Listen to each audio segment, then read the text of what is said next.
Hello, everybody. Welcome to shameless algorithmic throttling rank punditry stream, as AA like to call it. It was shameless, but here we all are.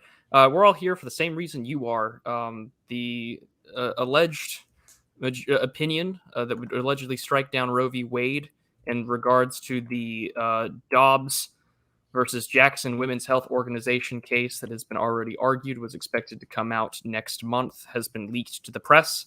First time in U.S. history, we'll take a reading of both the draft opinion that's been leaked, the implications that would hold, and just some general rank punditry all around. I'm joined today by Red Hawk, the Black Horse, and Mr. Ryan Turnip Seed. We'll start with Red Hawk. How are you today? I'm great, Prude.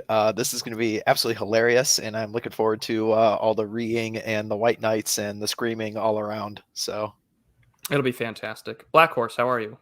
I'm doing very well. The best I've been doing in a while.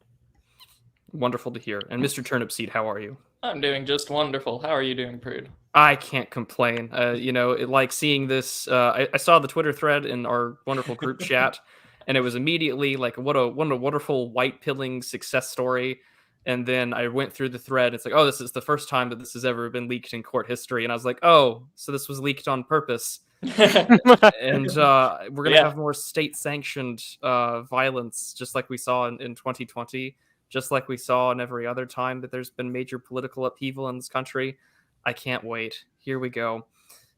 Because if you're conspiratorially minded like me, I can't wait for someone to get Scalia'd before this goes goes public in June. But so let's start with the infamous Twitter thread itself, and I'll share a screen in just a second here when I can load up the tweets itself. But everyone else, what are your sort of initial thoughts and reactions here?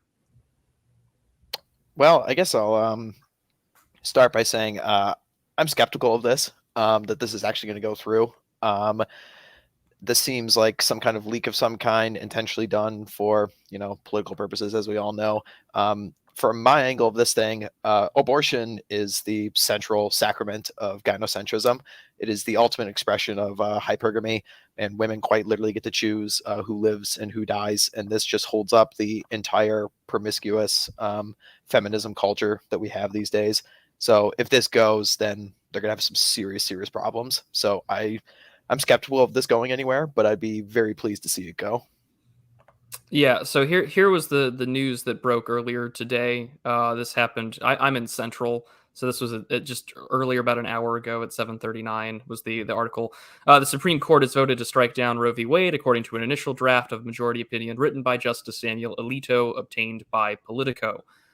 We hold that Roe and Casey must be overturned.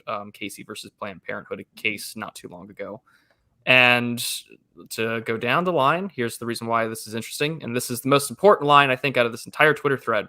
Justices can and sometimes do change their votes as draft opinions circulate, and majority decisions can be subject to multiple drafts and vote trading, sometimes until just days before a decision is unveiled. We're supposed to hear about this in June or early July. Right. If you happen to be new to this, the media doesn't necessarily report on things. It's more like they write the plot points for the storyline in like a novel. So you see, we mentioned at the top of this was one of the first, if not the first time this has happened, where it's just been leaked a month before. And now they're telling you their story. People are going to change their opinions. It's probably what's going to happen. Yeah, it says it right here later in the thread. This is the first time in modern history that the public has seen a SCOTUS draft decision while a case was still pending. So unprecedented ruling, but also just an unprecedented leak. Yeah, and I mean, there's two ways to look at this. First of all, I think more than any other hypothetical decision, the justices are aware of exactly what will happen if they overturn Roe v. Wade. So I can't imagine that there's anything that any media outlet could write that would surprise any of the justices as a consequence of this ruling leaking to the press. So the narrative that this leaks and therefore the justices that hold the majority opinion somehow change their vote really rings hollow to me. I don't understand what it is that the New York Times could say about you that you wouldn't expect them to say about you already.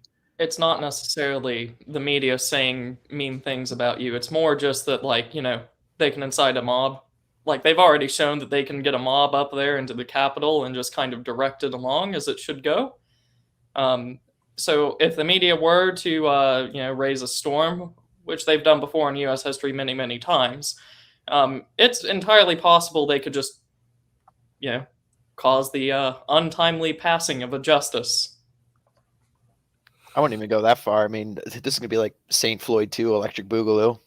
Like they're just going to have people, show up right on, especially Amy Coney Barrett. I could definitely see that catching on really strong for her because she's a female and, the protector dynamic for your family and stuff like that. So I could see her getting targeted very heavily for this kind of stuff for sure. Well, Not to mention, of course, that they're going to be her targeted. children But are presumably, they know they're going to be targeted. Like this will be a surprise to absolutely nobody. Yeah, it's true, but at the same time, do we really trust any of these guys not to cuck on this issue? Well, I'm not saying I expect them to hold the opinion. I'm saying that the narrative that the leak will successfully be designed to incite intimidation of the justices strikes me as a little overwrought, because presumably they all know it's coming. Well, the way I read this is that this is designed to maximize the pain involved in doing this. Because it gives them 4 months or however long it is to June, about a month and a half. Yeah. A month and a half. The other thing that immediately comes to mind though on this is that this isn't just going to be like protests across the city. I mean, this is going to trigger numerous legislative and legal battles in almost every state in the country. So for instance, I'll share this article up here. This is from AZ Family, and they're talking about what would happen how Arizona would be affected. And they're arguing that Arizona would be the number one state if Roe v. Wade is overturned. One historic decision has endlessly passed around states over the last year. Roe v. Wade expressly protects a pregnant woman's right to choose to have an abortion. It's under review right now by this a conservative Supreme Court. They say supermajority, but let's not kid ourselves. But reports suggest that it could be struck down at any moment as more and more states bring their own abortion laws to the highest court in the land. At the center of the pending case that we're dealing with is a 2018 Mississippi law that has banned most abortions after 15 weeks of pregnancy. Mississippi's Attorney General directly asked the court to not only uphold the law, but also to overturn Roe v. Wade, saying states should have more power over abortion access. Now the Supreme Court has allowed a Texas law banning abortions up to 6 weeks to stay in place until the lawsuit is resolved in court.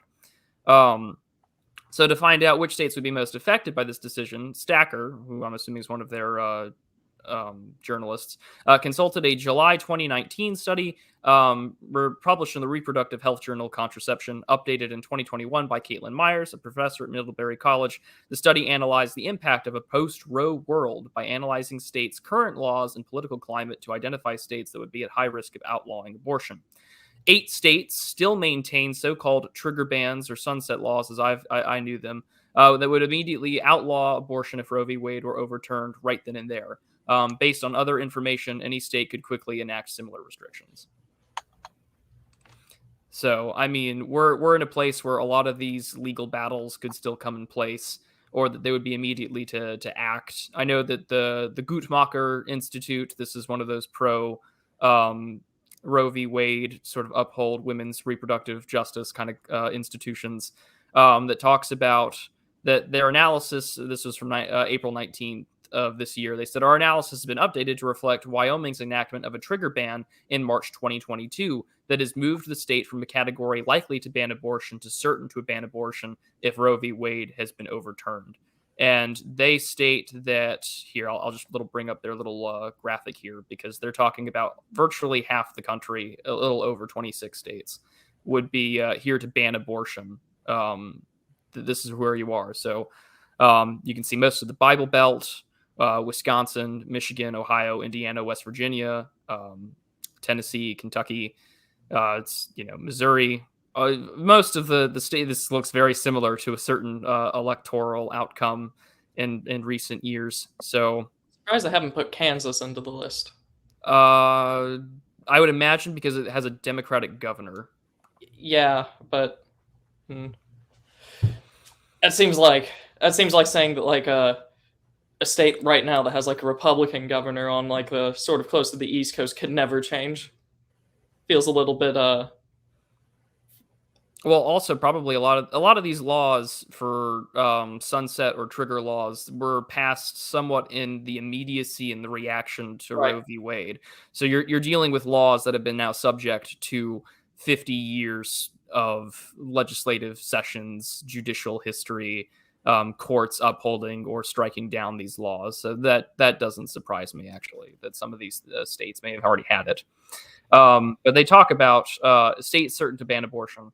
If Roe were overturned or fundamentally weakened, 22 states have laws or constitutional amendments already in place that would make them certain to attempt to ban abortion as quickly as possible. Anti-abortion policymakers in several states have also indicated that they will introduce legislation modeled after Texas's 6-week abortion ban.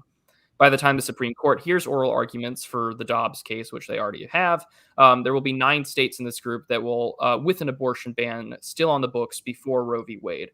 13 states with a trigger ban and 5 states with a near total ban after enacted after Roe. 11 states with a 6-week ban that is not in effect in 1 state, which is Texas, due to current legislation. So you've got a pre-Roe ban enacted before 1973 or never removed. These are just the terminology, and it goes to these states. So Alabama's got a pre-Roe ban, a near total ban, and a state constitution. Arizona's got pre-Roe, Arkansas's got pre-Roe, a trigger ban, a near total ban. So, I mean, this kind of, to me, throughout the 22 states that they've mentioned here, is sort of indicative that, hey, we've got a long history of a culture war that has been fought since the 1970s and really over even longer than that.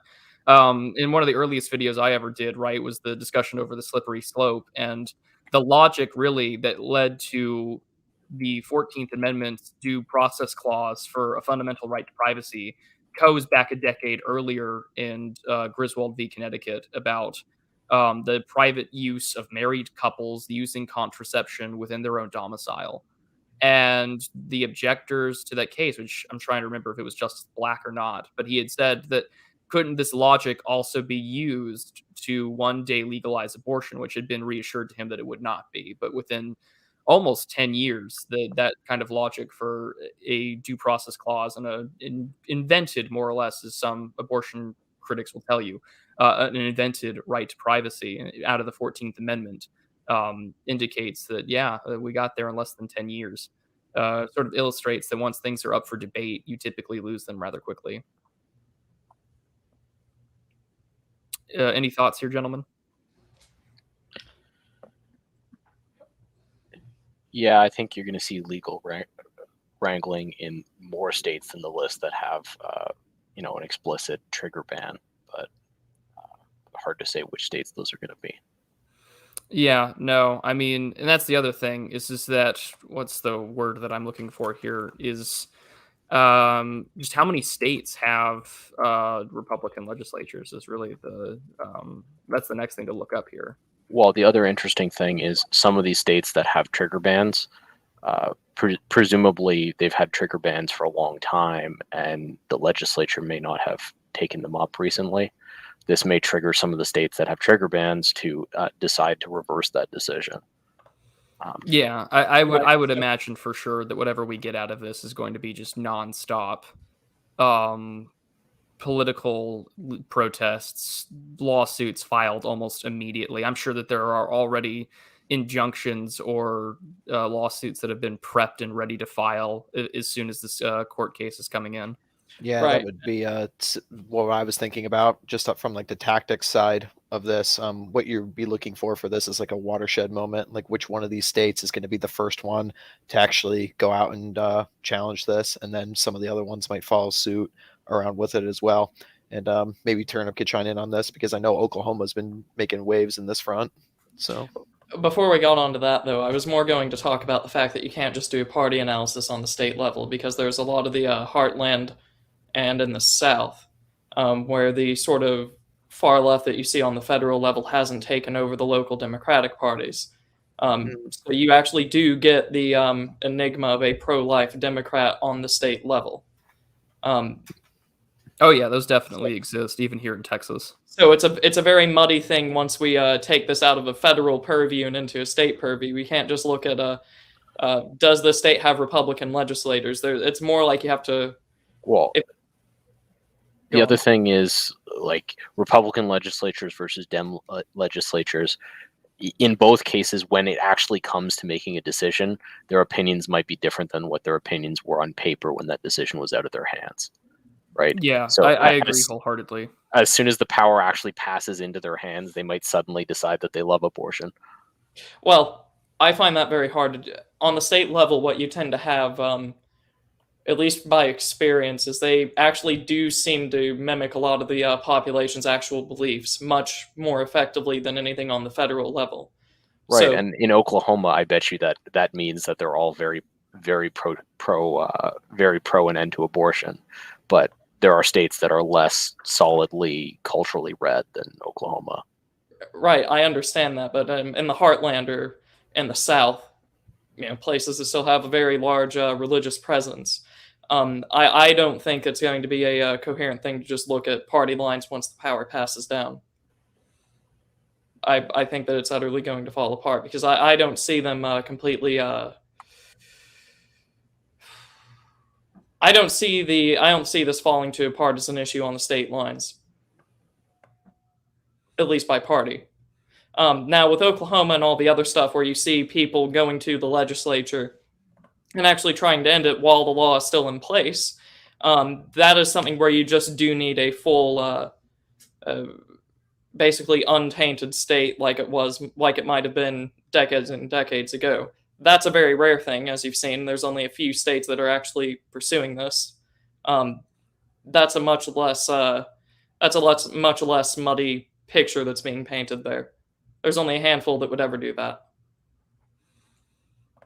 Although I think Black Horse raises the important point here is that you have no friends, really, I think, when it comes to probably the National Republican Party. I would imagine that some sort of federal law would get passed in order to provide some sort of safeguard to trigger something watered down, akin back to Roe or back to Casey standards. I'm very skeptical that the sort of right-wing, thought patrol fantasy that a lot of people on Twitter have that enjoy. Don't get me wrong, I would love it if we could stop virtually all murder. Like, my position's very clear on this subject, but you will see, of course, lawsuits. You will see some sort of national effort. There will be, of course, all issues in regards to planned protests. And I mean, we saw this in 2020. We saw this with just random trailers full of, batons, bats, and shields being rapidly deployed, or pallets of bricks being dropped off at places. I would imagine that you would see, just like Red Hawk said at the beginning, that you would just get that kind of state-sanctioned violence. So I'm sure that there will be an effort on the federal level, but that has to come and it has to be implemented as well, which is going to be much more difficult than anything that they have right now, which has currently been functioning for 50 or so years. Whenever you get like a watered down law passed on the federal level, it's going to have to be enforced on the state level, it's not going to happen nearly as effectively. And they're not going to have as much of a stranglehold as they have now, where most states just go along with it. As you saw, everyone's waiting for it to end, and very few are actually taking measures to end it right now while the interpretation is still in place. So if this does get struck down, it doesn't go to the federal level, it goes to the state level immediately. Right? So we have no friends in the national sphere, but the state sphere is much less pitted against us. So this is from about a decade ago, or a little over that, actually. So this is Theoretic and Democratic Implications of Anti-Abortion Trigger Laws. This was from Rutgers Law Review Editor-in-Chief JD candidate Heidi Alexander. I'm sure she's a lawyer somewhere now. But this document is sort of to discuss Roe v. Wade and what this would look like. And so Roe continues to face resistance throughout the U.S., and opponents of Roe have pursued incremental strategies to undermine it through parental notification laws, imposition of waiting periods and counseling, and targeted regulation of abortion providers. And I know that Parcelis on Twitter had talked about that basically, an ultrasound or requiring them to see it or hear the heartbeat is an effective way to turn to get them to stop. But this paper talks about some of the states that have enacted abortion bans before Roe and others that will come after. And so this was in 2009. And she writes that 5 states have laws in place that would trigger bans on abortion if the Supreme Court overturns Roe, eliminating the constitutional right to choose an abortion. These laws have not attracted much attention because they would not go into effect unless Roe is overturned, resulting in potentially devastating consequences. The legality of these laws are regarded as highly suspect. This note deconstructs the premise of trigger laws and offers tools for, and this is not from a pro-life perspective. This is from the pro-abortion camp, and this is what she's going to talk about. So for the pre-Roe bans, a number of states' pre-Roe bans remain on the books and could be reviewed if the Supreme Court overturns Roe. Under Roe, pre-Roe bans are unconstitutional. If state legislatures do not repeal these laws and courts do not enjoin them, state officials could enforce them as soon as the court overturns Roe. Only 4 states have these pre-Roe laws that have never been officially enjoined by courts, although attorney generals have issued opinions stating that the laws are unconstitutional and cannot be enforced. And she's got the footnotes for this. However, these opinions are not binding, and therefore state officials could enforce these pre-Roe bans upon overturning it. One argument against the enactment of pre-Roe bans is that they have been repealed by implication due to many laws regulating abortion that were enacted post-Roe. In states where pre-Roe bans have been repealed, state officials can file actions to ask the court to set aside court orders preventing enforcement of these laws so that bans could go back into effect. So this is something that we can see with the pre-ban issue and how potentially you might see some arguments fight them. But like we had mentioned earlier, this was clearly leaked. There was a lot of excitement a couple of weeks ago saying that because Chief Justice John Roberts had already drafted an opinion during this term, that it would be going most likely to somebody else. And here we are. This is allegedly being. The draft has been drafted by Justice Alito, a Bush era appointee, Bush 43, not older Bush. But we're going to see just court fights, legal injunctions. You think about the millions of dollars that Planned Parenthood gets for political lobbying, and the Guttmacher Institute, NARAL, all of these organizations are going to be in full force at hiring attorneys. And it will be really, I think, a Venus versus Mars style conflict when it comes to these courtrooms. I'm sure that there will be plenty of women on the pro-life side. I know numerous pro-life advocates that are on the side of, being against Roe v. Wade. But really, you're going to see probably one of the most, uncomfortable at-home situations, culture war-wise, that you ever have, which kind of emphasizes the opinion that you should be having a partner whose values are similar or congruent to yours. Yeah, absolutely. My mind just goes to, again, on the leaking of this. So I see 2 things at play right here. Number one, I'm thinking, it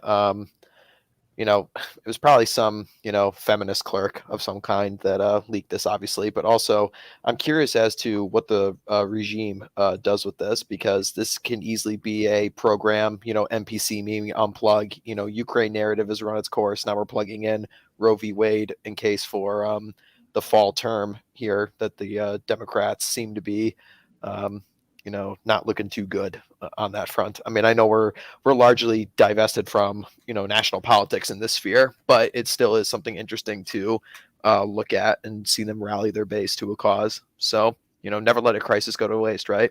So I'm thinking, even if this is an accidental leak from, I'm thinking of the feminist clerk, the regime is still going to use this.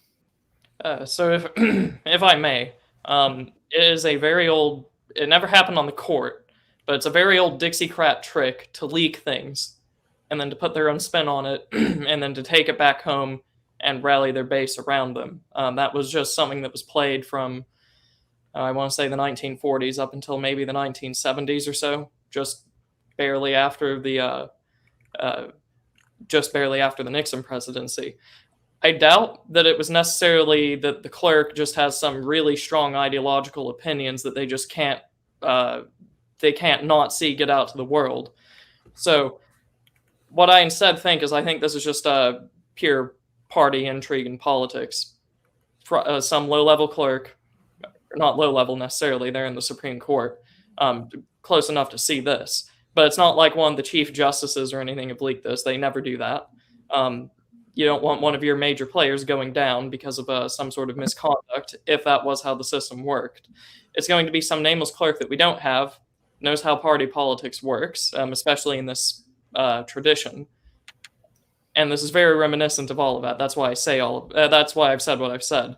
The Democratic Party has a very strong history, and I think that my family name would at very least know that, of leaking information and then spinning it and then trying to intimidate whoever it was that was going against them. Well, and it's a heads I win, tails you lose thing. If they go ahead and render the decision, this is the beginning of the rally cry for them going into the midterms. And if it's a law, if the decision, or if they're able to intimidate justices to reverse their decision, then they win by flexing their muscles and seeing victory.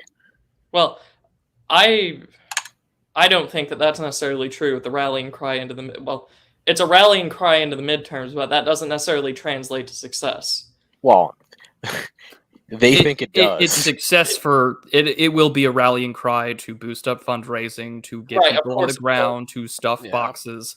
However, this is the thing that I think is important to keep in mind, because here we are, and I wanted to talk about this anyway because I'm seeing that this is interesting. But keep in mind everything else that's going on. You've still got food shortages. You still have higher than unbelievable amounts of inflation. People my age and younger will not be able to afford homes under current present conditions.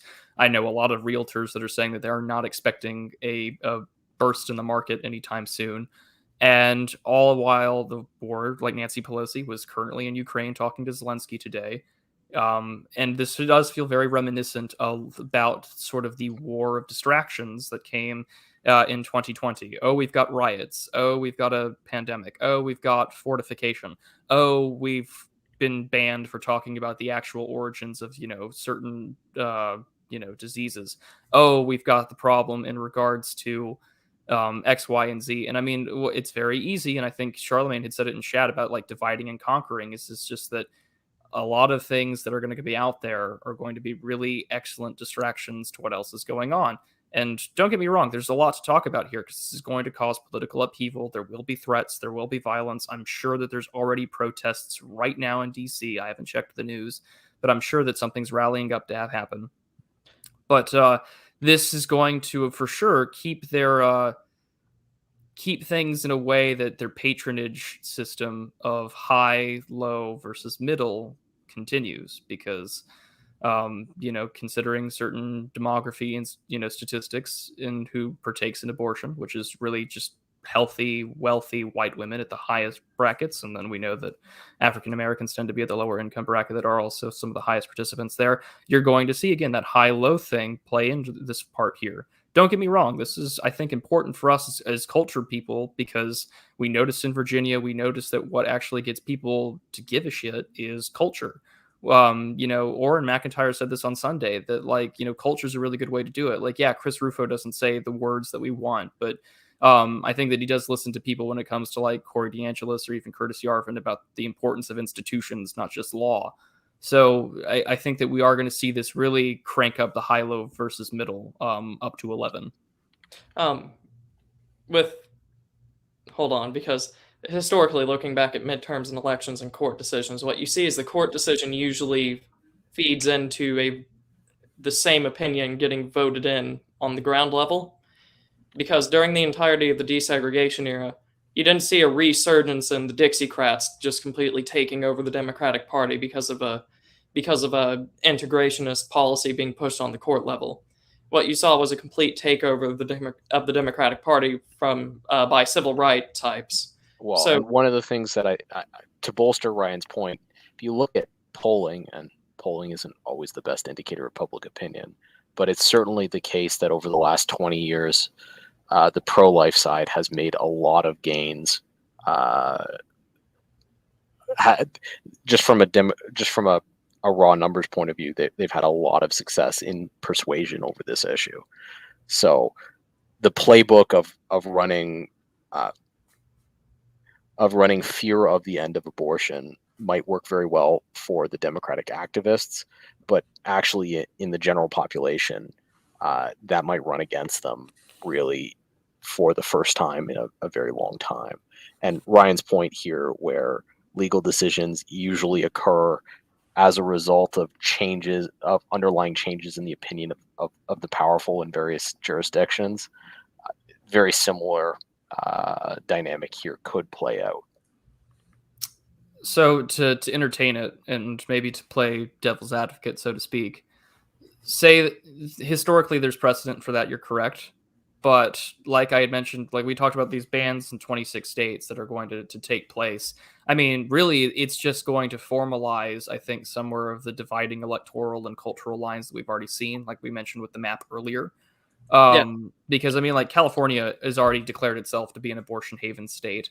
I mean, it's not like even if this decision were to pass, which I really don't think it will be, because I think that this is an intimidation campaign, and I also think it gives casus belli to really just formalize schemes that they already wanted to do, like court reform to the judiciary acts that have been done, so you can get more justices on there.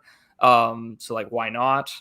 And at the same time, like, great. So there's going to be bans in places like Kentucky and Iowa and Missouri and Texas, but it's not going to stop places like California, New York, places of high population density that already receive plenty of public funding for. And on top of that, health. How expensive is a bus ticket really to go from, red state to blue state to go and get your procedure done?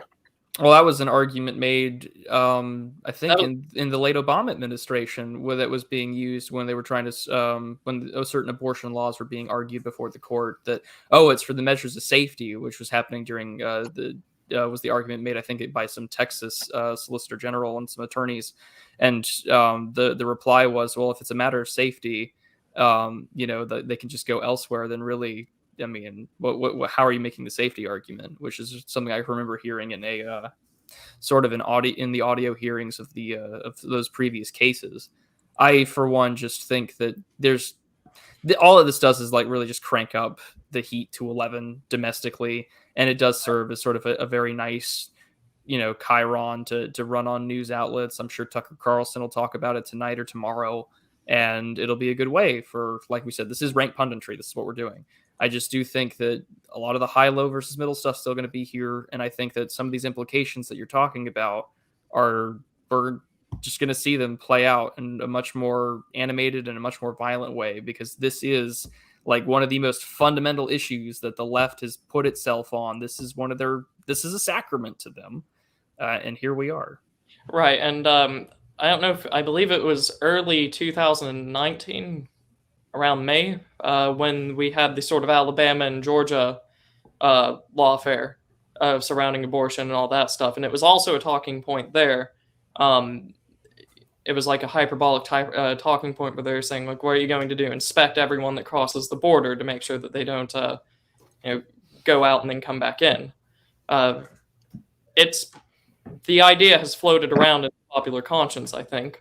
However, if we do crack up the heat to 11 or whatnot, it's more inconceivable things have happened to where we just start closing down state borders. We've done other things that have just been blatantly against precedent, constitutional law, and all this other stuff. Who's to say that a blue state won't start restricting inflow or something like that as spite or punishment? Next, well, since you had mentioned state action, and then you all guys had referenced sort of responses to integration laws in the 60s and 70s, another possibility that sort of just comes to mind is invocation of governors, especially progressive governors in certain blue states, utilizing the state National Guard to keep these centers open in case there are bans or efforts to attack them or whatnot. So yeah, I mean, here we go. So, what if that happens? Well, I do think that it probably will be. This is I could see Governor Jay Inslee or the wonderful plastic surgery demon out of California just invoking state national guard or reservists to keep Oh, these centers open from protesters. And they're already how, saying that there's barricades at SCOTUS right now in DC. So how real do you want this analysis to be? Oh boy, here we go. Turnip is ready to say something. Granted, this was closer to the original decision being made, but there were ordained ministers that would just blow up the buildings. hello, Susan. Hello, Susan.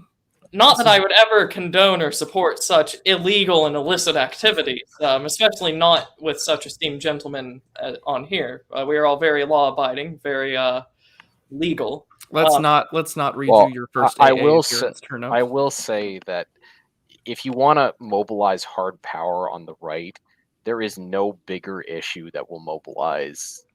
Than the one that's already mobilized it. Yeah, exactly.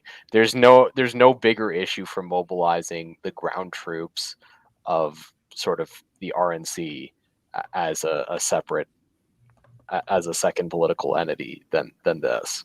This is, as much as it's a very effective rallying cry for, you know, convincing the base to go out and grab another one for the Democrats, it's also a pretty effective rallying cry to mobilize hard power on the right. Yeah, if the right was intelligent here, a good way to expose people to the evils of this stuff is just fire the same words right back at them. Who was the Virginia governor that was caught on a hot mic saying that they were going to do abortions like after the child was born? You know, that would say like if the infant Ralph would be cared Northam. for. Yeah, that guy. That would be a very good attack vector for this kind of stuff. Just show endless quotes of, you know, the most absurd positions that people have on this kind of stuff. You know, just shift the Overton window as far over. We're so far removed from safe, legal, and rare. You know, that would be a very smart vector for people to use for this. That or just have all of the court documents and evidence from like the Kermit Gosnell case make very public. That would be one way to do it, because that stuff was just if there was ever an appropriate time to use the word demonic, it would be there, especially for like post-birth stuff. But there's another point that I kind of just I maybe I'm playing more of the cynic here talking about this, but it's just like, okay, you took the single biggest hot button cultural issue of like American politics post Roe v. Wade, and you've decided to like pull at the stitchings of that scar. What's next? Heller, Like for gun rights. for guns? Yeah, that's another big one.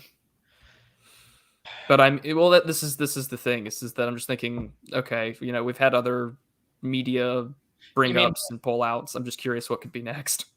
You mean like next from what will the media focus on, or Well, like what? Okay, so like if we have a history of the press covering things for distraction of this, you know, look at one hand while the other hand does something else. Oh, I see what you're saying. I mean, like you just picked the biggest cultural issue in the history of America, like for the latter half of the 20th to today, you know, 50 years. I'm just curious, what is the next biggest cultural issue or media thing that we go for that's not international, like Ukraine or something? we're about to go back into the summer, and it's American tradition that during the summertime you have some sort of race riot or racial violence. You know, and they've been out of the news for a couple of years now. You know, A couple of years, 1 year. Yeah, I can't wait for riot season. Yeah, you know, it's interesting you mentioned that, Turnip, because I've been keeping an eye on this as well. I can in the upper Midwest and the Great Lakes region where I live, there was a case in Grand Rapids where there was a unarmed black guy that got shot by police, and that actually didn't gain as much traction as it was. I've got some friends that are out that way, and they were telling me about it, and there were a bunch of like local riots and stuff like that, but it didn't really catch the national news headline. So, you know, it's not quite time yet, but it'll get there. It's like an orchestra. If like one section comes in before they're supposed to, it won't sound good. It's not according to the music. Doesn't go wide. Yeah, and they have to come in when they're supposed to. So we need to get Aaron McIntyre to explain to them the voodoo of getting things to go viral. So, while that one incident might not have sparked some giant movement, we're not the summer yet, and we've also got other political happenings right now. Yeah, I mean, I know that New York has been dealing with a Trump lawsuit. I know that that was one issue that he's been held in contempt and he's been trying to get out of paying fines. That's one thing for sure that comes to mind. I mean, Moderna just opened up a huge aspect for vaccine production in Canada. There's the issue that, wheat is still ridiculously expensive in most of the developed world or developing world, or developing countries. So that's kind of reminds me of John Kerry talking about climate refugees all of a sudden. And then lo and behold, urea, potash, and ammonia are still ridiculously expensive, and there are certain export bans out of certain countries. China immediately comes to mind. And then there's semiconductor shortages that are soon to come after, or at least the current issues that we have with our supply chain. Man Integrated on Twitter has been talking about this for at least since COVID started. So, and the 12 food processing plants that have miraculously blown up in the States over the past month or so. More than or more than that. Yeah, bad news there. Yeah, so plenty of stuff going on. So I just think that what a convenient way to just send everything to light the powder keg. What's the old saying that 9 meals are away from anarchy is every city. So I mean, add those issues, add riots, then all of a sudden billions of dollars in property damage, to grocery stores, your local place on the corner, your local Wendy's, your local Whole Foods, if there's one nearby that's not on Martin Luther King Jr. Boulevard, then I just think that you're setting things up for a really big disaster or a cause to do so. But then there's the discussion over the fact that they want to talk about student loan forgiveness, or that the president is planning, which, I mean, it's never really the president, but it's someone in the administration is talking about doing something with regards to student loan forgiveness, or making significant action on it instead of just kicking the can down the road. So again, it's just one of the million things that are going on, because if there's one thing about rank punditry or keeping up with affairs and how they're interconnected, is that the 21st century state of affairs, especially from within inside the West, and most specifically the United States of America, I really do think meet sort of the Deleuzian definition of schizophrenia, and I think this is it. I mean, if all that happens, there's going to be struggle for the federal government to maintain actual order. So, not that I'm a specialist. No, I'm not going to some spicy I'm a specialist or something like that. But that would be the time to go after it. Just because you're going to have probably one of the weakest grasps over the country ever if you have food riots, racial riots, you have a culture war going on, and you have lines being drawn on the state level. That's the time, if ever that side was going to do something. It's then or never. Yeah, I really do think that we're going to get Summer of Floyd too, for sure. Yeah, seems highly likely. But I've had in the background the drafted first draft. Yeah, let's go through it. Been leaked from the press. First draft from Politico, and it says February of 2022. So I'm assuming that this was maybe the writ, or this is when it was written. Interesting. So Justice Alito delivered the opinion of the court. Abortion presents a profound moral issue on which Americans hold sharply conflicting views. Some believe fervently that a human person comes into being at conception and that abortion ends an innocent life. Others feel as strongly that any regulation of abortion invades a woman's right to control her own body and prevent women from achieving full equality. Still, others in a third group think that abortion should be allowed under some, but not all circumstances. And so he goes on, saying for the first 185 years after the adoption of the Constitution of the United States, each state was permitted to address this issue in accordance with the view of its own citizens. Then in 1973, the court decided this in Roe v. Wade, 410 U.S. 113, that even though the Constitution makes no mention of abortion, the court held that it confers a broad right to obtain one. It did not claim that the American law or the common law had ever recognized such a right, and its survey of the history ranged from the constitutionally irrelevant, e.g. its discussion of abortion and antiquity, or plainly incorrect, e.g. its assertion that abortion was probably never a crime under the common law. After cataloging a wealth of other information and having no bearing on the meaning of the Constitution, the opinion concluded with a number of set rules like those that might be found enacted under a legislature. And this is sort of the history of Roe's, what it was going to be doing about potential life and the trimester pregnancies. 30 states still had prohibited abortion at the time at all stages in 1973, which kind of tells you as soon as you get that 50% plus one opinion being held, it's sort of game over. This is why having things up for debate or I can really just put things or kick the stone down the slippery slope, in my opinion. But let's see here. Now it's talking about Planned Parenthood versus Casey in 1992, and what came after that about controlling the third position about some. This is where you get the safe, legal, and rare thing. But let's take a look here. This is where he starts, I think. Paradoxically, the judgment in Casey did a fair amount of overruling. Several important abortion decisions were overruled in toto, and Roe itself was overruled in part. Casey threw out Roe's trimester scheme and substituted a new uncertain origin in which states were forbidden to adopt any regulation imposed an undue burden on a woman's right to have an abortion. The decision provided no clear guidance about the differences between due and undue burdens, which has been debated ever since 1992, even to this day. But three justices who authored the controlling opinion call the contending sides of national controversy to end their national division by treating the court's decision as a final settlement of the question of the constitutional right to an abortion.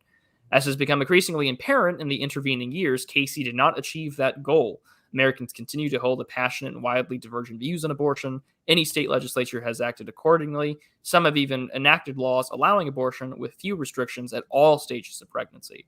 Others have tightly restricted it, beginning well before vitality. And in this case, 26 states have expressly asked the court to overrule Roe and Casey and allow states to regulate or prohibit pre-viability abortions. Right. So if you know American history, this all might sound familiar, where the court is pleading at one point in time that the issue is settled, just go with the court's decision here and ignore any sort of cultural issues on the ground.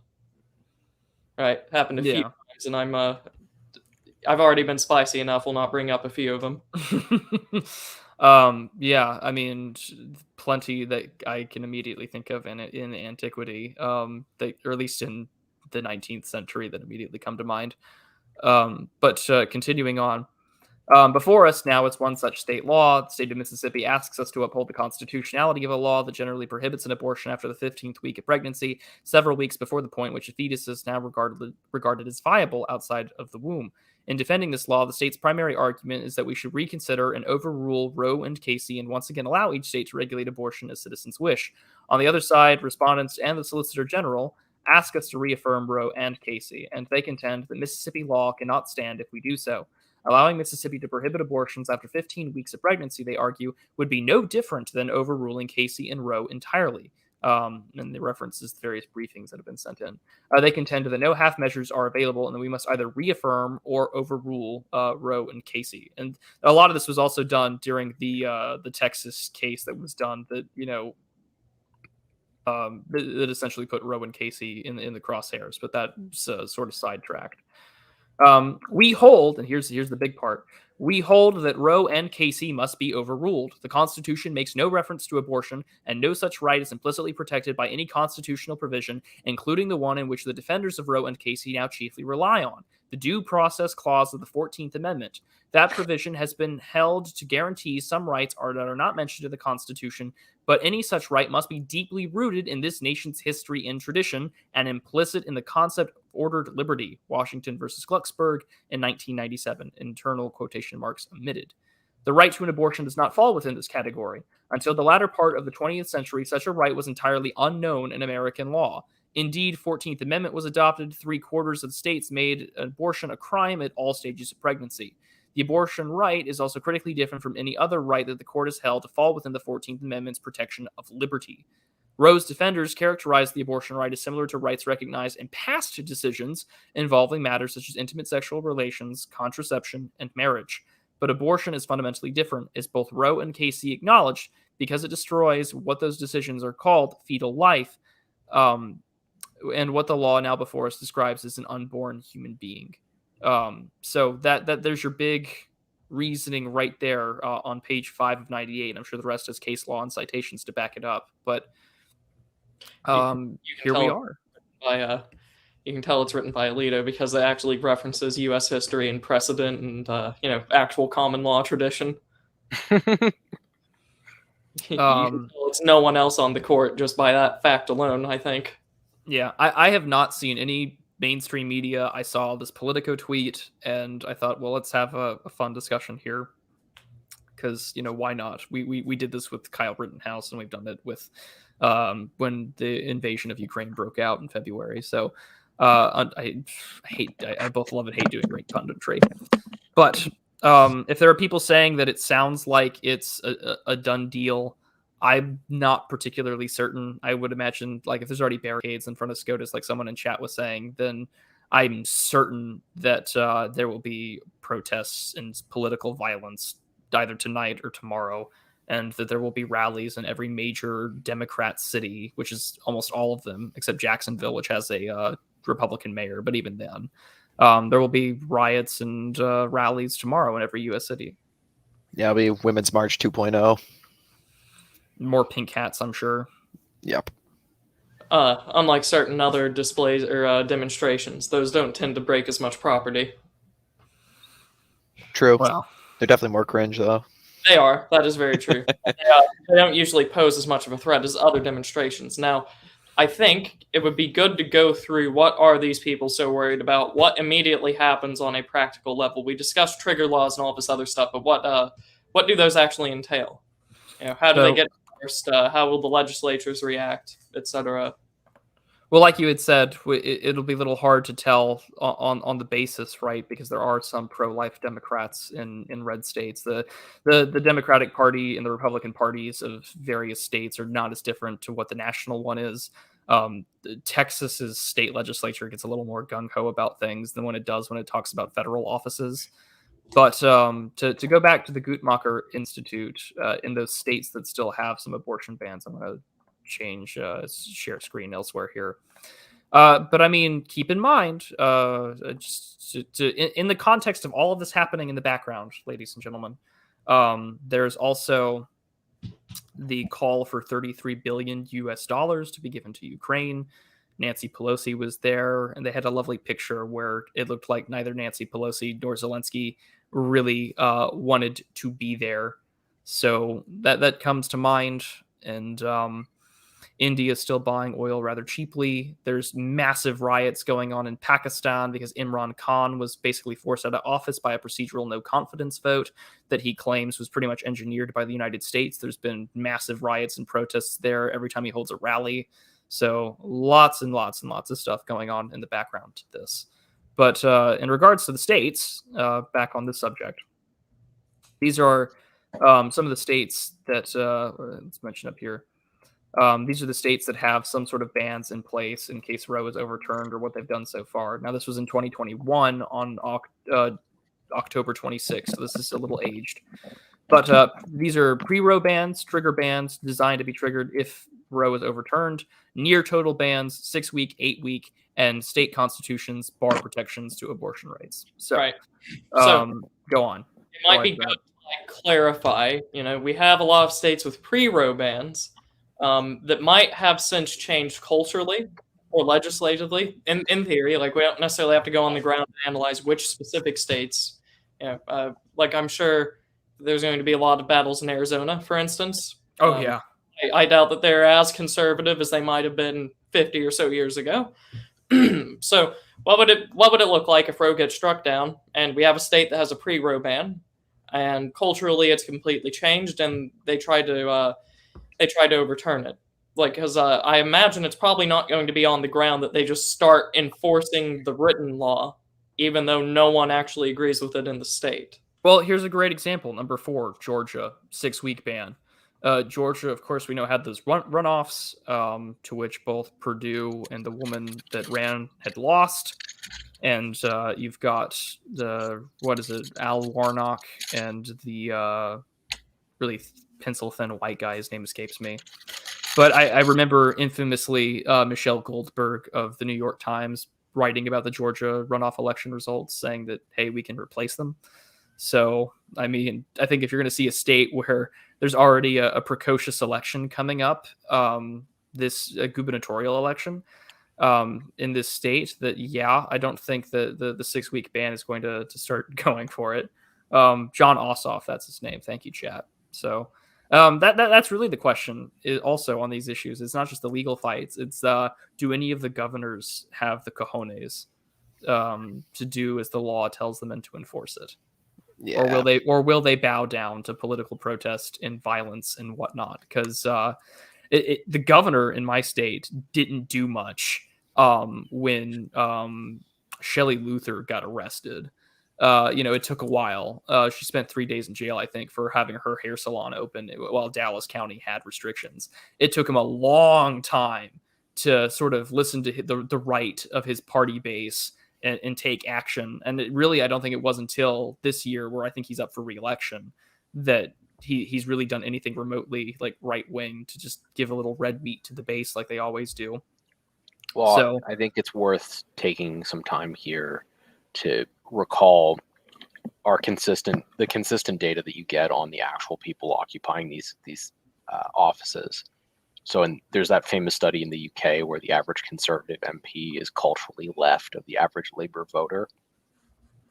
And so when you say, do they have the kind of the balls to stop some of this stuff, I think a lot of these people are themselves have cultural preferences that are out of sync with their base.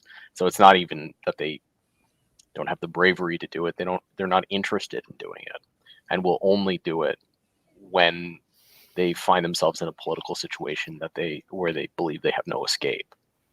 Yeah, this is why I think like all of the data points from what these people said during a period of time when they had Roe versus Wade to prevent them from doing anything about it really mean nothing. Now we get to find out what they actually think when they actually are empowered to do something.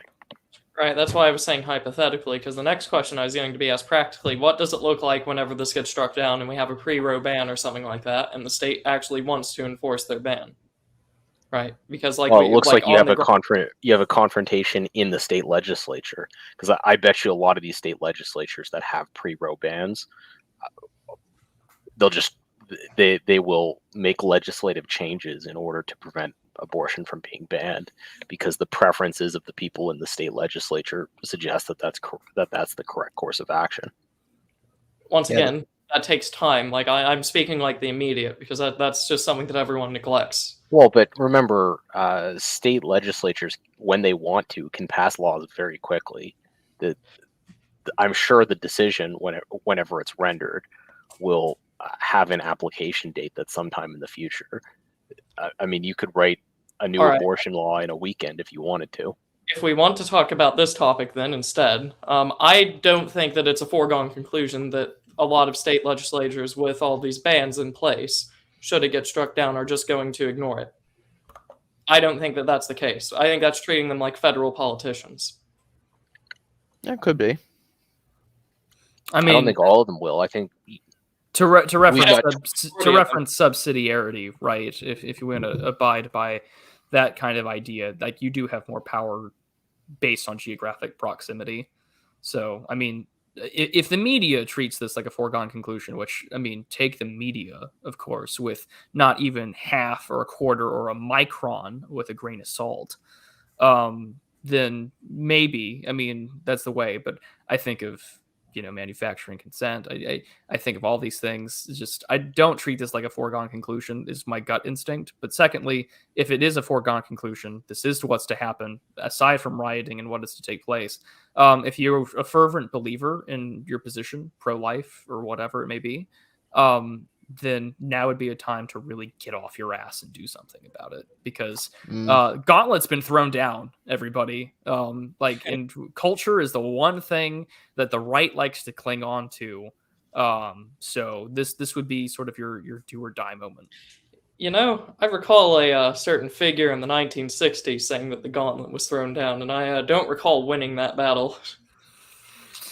Well, we don't win a lot, do we? We haven't won a lot yet. That doesn't mean we don't. Once again, back to the discussion, I would like to know what happens on the practicality, because I think a lot of takes that you're going to be seeing after this are going to completely ignore that and possibly construe it. So I think it's very good to get that into our narrative now. What practically happens if a state does or does not ban these things? Well, So, a friend of mine had done a thread on this, and I'm sure many people know that Gio Panischetti has got quite a few very good takes, and that he's a good mutual of ours. But in his sort of schizo Twitter writing, because he's a much bigger personality than I am, he asked me to read this on air, and I will do it to oblige him. So he says, some thoughts on what might happen if things are true. One, abortion is the culture war issue because it is the watershed from which you view all other issues. I have said this before. It is literally the position which you place the significance of being on or not. Two, it will mobilize massive political action because post-Chinese delicacy and restrictions, people want a live action spectacle now in the streets. Participatory faction, communal longing, action politics is on the table. Three, the summer of the Chud is upon us if this happens. If Antifa starts attacking various pro-life protesters and churches, the right will have to mobilize, and is one of the few issues that actually has organizations and grassroots infrastructure in place on the right. Four, awfuls, affluent white female liberals, will be experiencing seismic collective mental health breakdowns, political hysteria to follow. This happened during the Obama years, but the right was totally defeated, and it was a dark time in the 2010s. Well, before 2015, 2016. He says that the meme war will be epic. Five, strong possibility that this is a tempest in the teapot, though, and the overturning will probably accelerate already existing trends of red state, BS and outright, and blues and inflation, or infanticide states. Okay. Hello, Susan. But perhaps it is in desperation move for the regime. And then six, he says from 6 minutes ago, this could perhaps distract us from what is going on in East Europe. Literally, the gay would get distracted from the miasma of the biggest domestic cultural hot button issue ever. Make of that scenario in terms of what side could benefit from what. And that, I like the last line, and what side could benefit from what. This is a very good thread. Gio's got his pulse on a lot of the I do think issues. number 6 is really interesting. We're at a point in the conflict in Ukraine in which where it's quite possible that in the next couple of weeks there will be some major L's for Team Gay, and having this as a distraction seems very convenient. Well, there's already been discussions on Telegram and others. I mean, even in the media, that apparently Russia's planning to do something in the coming weeks as some kind of victory. And there's already been like pro-Russian protests planned on May 9th, which I think, if I recall correctly, is a major, what isn't it, VE Day, right? So days of which celebration of Russian victory over fascism, because this is a campaign to, certainly denazify, as they like to call it. So, yeah, I mean, again, it's who benefits from what. I mean, will we send $33 billion over? I mean, most likely. Again, the question is who benefits from a distraction? But this is like the biggest cultural hot button issue, like Gio said, that all other cultural war issues come down from. Mm-hmm. I'm not entirely convinced that this is a leaked intentionally, though, especially to that point about the awfuls. You got to understand, this really is like the central sacrament for so many liberal white women. And I'm thinking that this was leaked by somebody like them. Doesn't mean the state isn't going to use it for their own means, but I don't know. I'm not entirely convinced by that. Not to say they won't use it, but that's just my personal thought. Yeah, I would put the odds that this is leaked intentionally at less than 50-50. I would say that the opinion was floating out there, and somebody who really, really thinks abortion should be legal leaked it at more likely than not. Yeah, but the timing is convenient. So that's not at all what I think. Just knowing how these things operate on like a more party political level. Alabaster asks, well, how many times has a leak happened? And as I read from the Politico thread, this is the first time in modern Supreme Court history that this has ever happened about a draft decision, especially when justices can still change their minds. And I mean, that can go both ways, Yeah. It's the biggest issue. So, someone that is ideologically convinced could very plausibly have leaked it. but it's also the biggest issue, so it could very intentionally have been leaked. Yeah. And I mean, people say clerks or whatnot. I mean, let's not discount the justices. I mean, I immediately think of the fact that during the whole Kavanaugh hearing business, that you also had the issue of, hello, Gio. Oh, am I in? Hello. You're in now. Hello. Hello. How's it going? Very good thread. Oh, thank you. I'm glad you read it. Yes. It's been incredible development lately. I don't know the validity of the leak, but I do find it strange. You were talking about the idea that the Democrats leaked it themselves to spark some kind of cultural push. I don't know if they want to like tempt that fate, but then who knows? I mean, the intelligence of the average Democratic politician. I mean, that's well, every election Twitter account that I still follow is basically predicting, sort of a red wave kind of deal, and whatnot. Oh, Charlemagne is saying that you have some real ortho swag, but aren't you a practicing Roman yes, Catholic? I am a Catholic, but I rock the fez because it is integral to my Greco-Roman step war. No, I'm kidding. I just love the aesthetic. It is my signature. So there you go. Yeah, you should have kept that line of reasoning. That was hilarious. Well, Robert Seffer has a video on how the fez. Exactly. There you go. I've been tempted to convert to Orthodox, but I think I can't. I just can't do it. Catholicism is a blood thing. It's literally the blood memory for my people. So there you go. Based meds. But yeah, so on your last point here, like you had said, literally the gay would get distracted in the miasma of the biggest domestic cultural hot button issue ever. I mean, we kind of know that the administration this is the definition of a managerial administration, if there ever was one, right? Like Obama was competent enough to make decisions. Trump was locked out by said managers and whatnot. So I for one do wonder. I think that you have can still to balance the outside with the in. I mean, I just checked the group chat that I'm in here, and even we were just Radical Liberation had said something along the lines of like, why is Tucker still talking about Ukraine? Clearly things that will be, like I mentioned earlier, Pelosi visited, $33 billion is going to be asked. Sam Hyde gets banned off Twitter, and coincidentally, the ghost of Kiev had been declared to be a fiction. I think that the problem is you have to avoid, which unfortunately, I mean, I know Keith Woods talks about this. You have to sort of avoid, I think, a lot of solipsistic thinking in terms of, could it motivate whole political apparatuses that are engaged in helping the Ukrainians against like the interests of smashing Russia that they've been like going on for, decades now. It's like the whole thing, like, the whole Chinese delicacy issue ended because of this. It's like, I think that in some ways, you have to avoid that type of thinking. But at the same time, I mean, every time there has been in history the abortion issue coming up, a lot of other issues got sidelined. I think that during the 2010s, when it came up with one of those, not to say it on YouTube, at one of those clinics, I think it distracted from Obama's push from the Middle East in particular, temporarily, of course.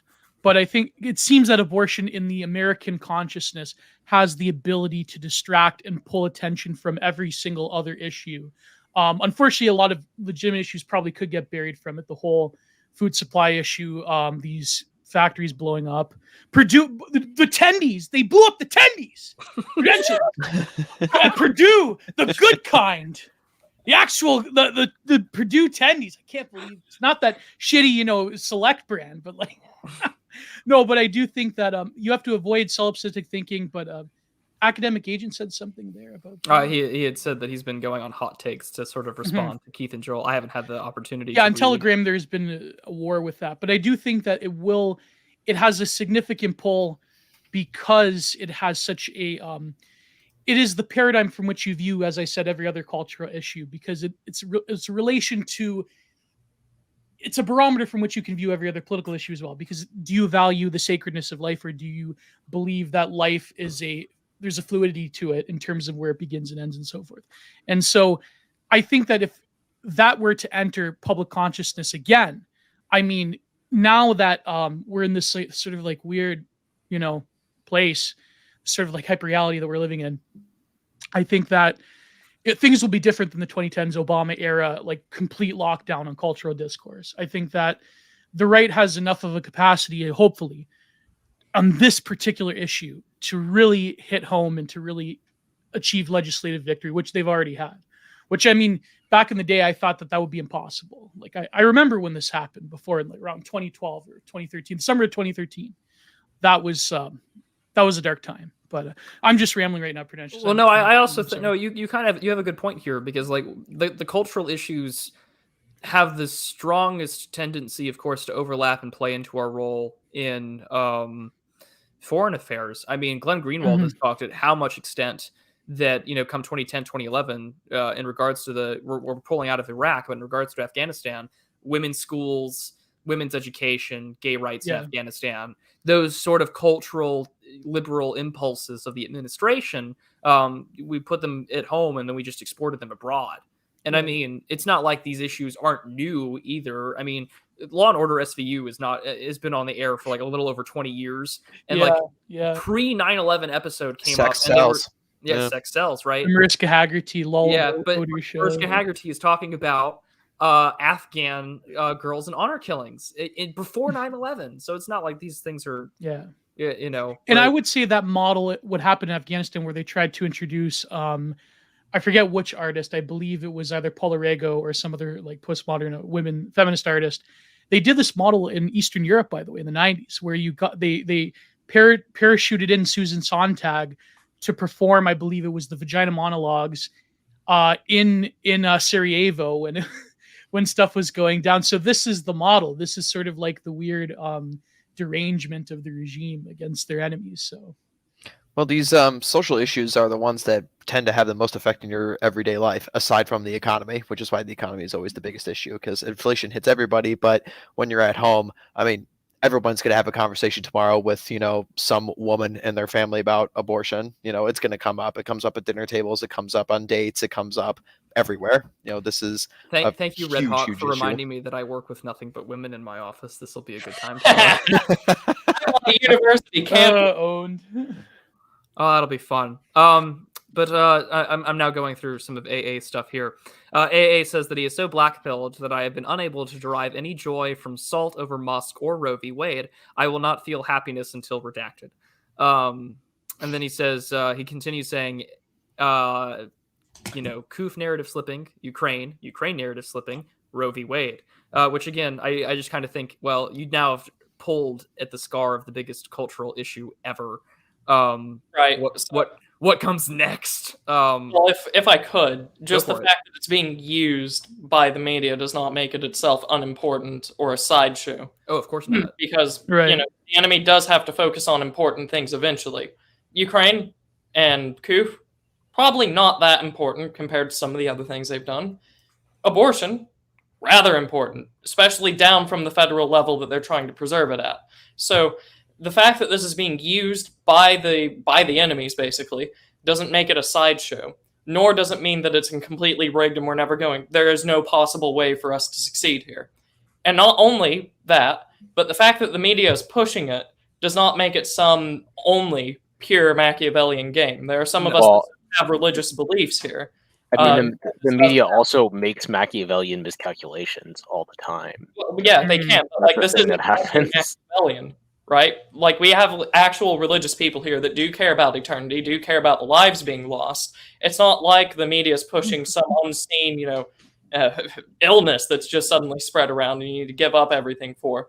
Oh no, this illness has been around for 50 years. And, right, exactly. I'm glad it's being addressed. And like, this is the thing that makes it the most important sort of cultural issue in America, not just for the point that Gio made, but I mean, out of all of the Western post-war secularized countries, I mean, America has still, up until now, still has a majority church-going population, or still has a majority religiously held viewpoint.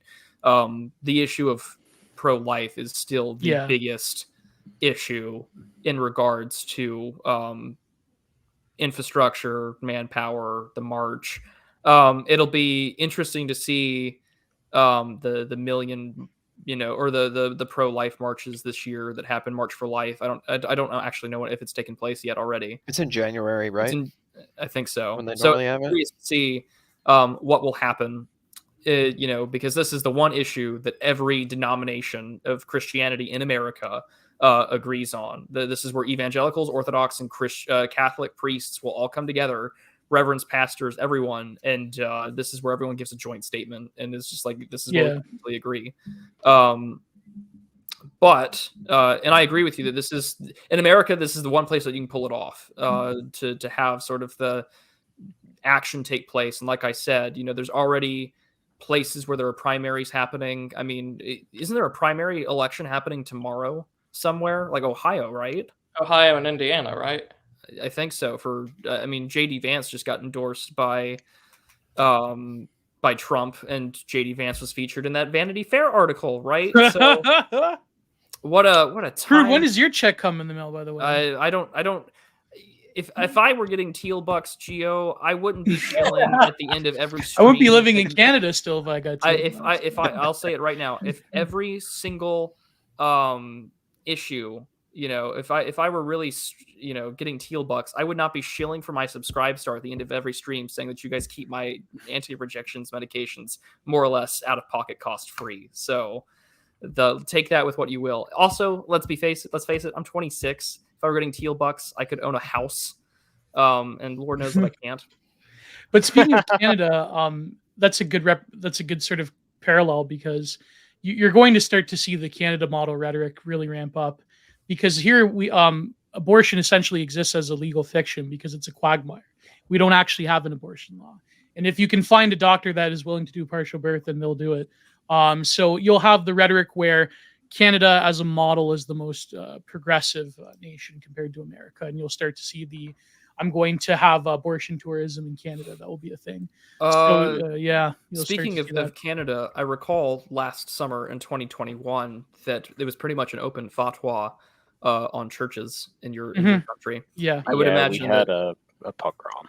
Yeah, I'd imagine that a similar pogrom would happen here.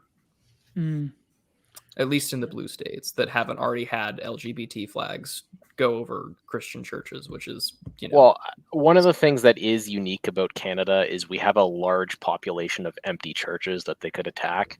Oh yeah. So overwhelmingly, the churches that were attacked during the 2021 violence were churches that were, many of them no longer had congregations in them. They were just old buildings. But overwhelmingly, they were churches that were not active, so you didn't have communities there to defend them. Yeah. One of the advantages one of the things that makes it more difficult to do that in the United States is even churches in kind of urban blue areas, for the most part, still have pretty active congregations in them. There's still people there all the time doing stuff. So it's much harder to attack and vandalize them. Mr. D, welcome. Hello, good morning. Hello. I thought I'd just jump on and raise the average age of the stream up to, about 35 or something. No, I bring it down way farther than that. Exactly. Someone points out in the chat that this is a new Mr. D photo, and you change the octopus every now and then, which is much. I change it. Yeah, I change it all the time. I have, hundreds of them. I don't know how many I have of them. It just depends upon if I remember to put them on my device to upload them to the stream. Oren McIntyre has already tweeted that somewhere David French is furiously composing the conservative case against overturned Roe. Oh boy! So that's something else that can be watched on, and something that you can probably actually influence very well if you are a member of a parish or church. You can see the whets and the ideological holdouts that will defend this. That will defend Roe v. Wade even after it is potentially overturned, or even in the proceedings beforehand. And you can actually do things to, I don't know, get them disciplined, get them removed, bring them around. I don't know. Your local area better than I do, there is a plethora of things that you can do to bring actual orthodoxy back to it if it does not have it. Yeah, and other things that are going on right now. Bernie Sanders tweeted an hour ago that Congress must pass legislation that codifies Roe v. Wade as the law of the land in this country now.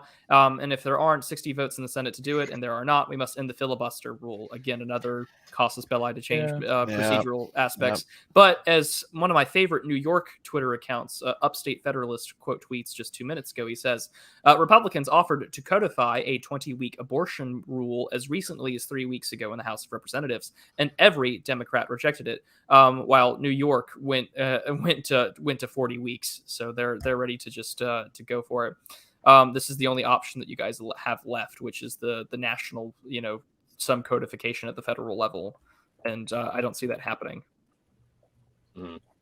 I mean, if that were possible, do you think they would have done it a long time ago? I'm afraid you've been on so long. I don't want to offer any takes because all you fine gentlemen have probably already said everything that needs to be said. Yeah, whole evening to go, Mr. D.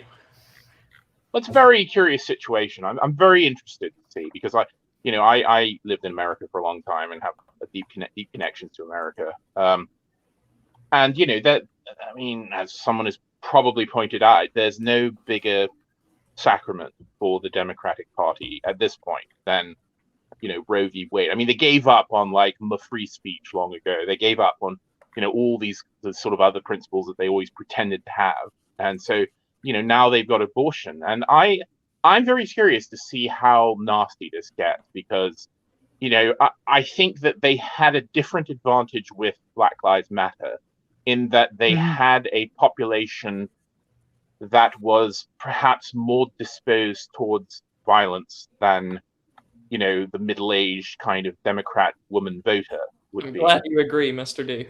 But we'll see. I will see. I mean,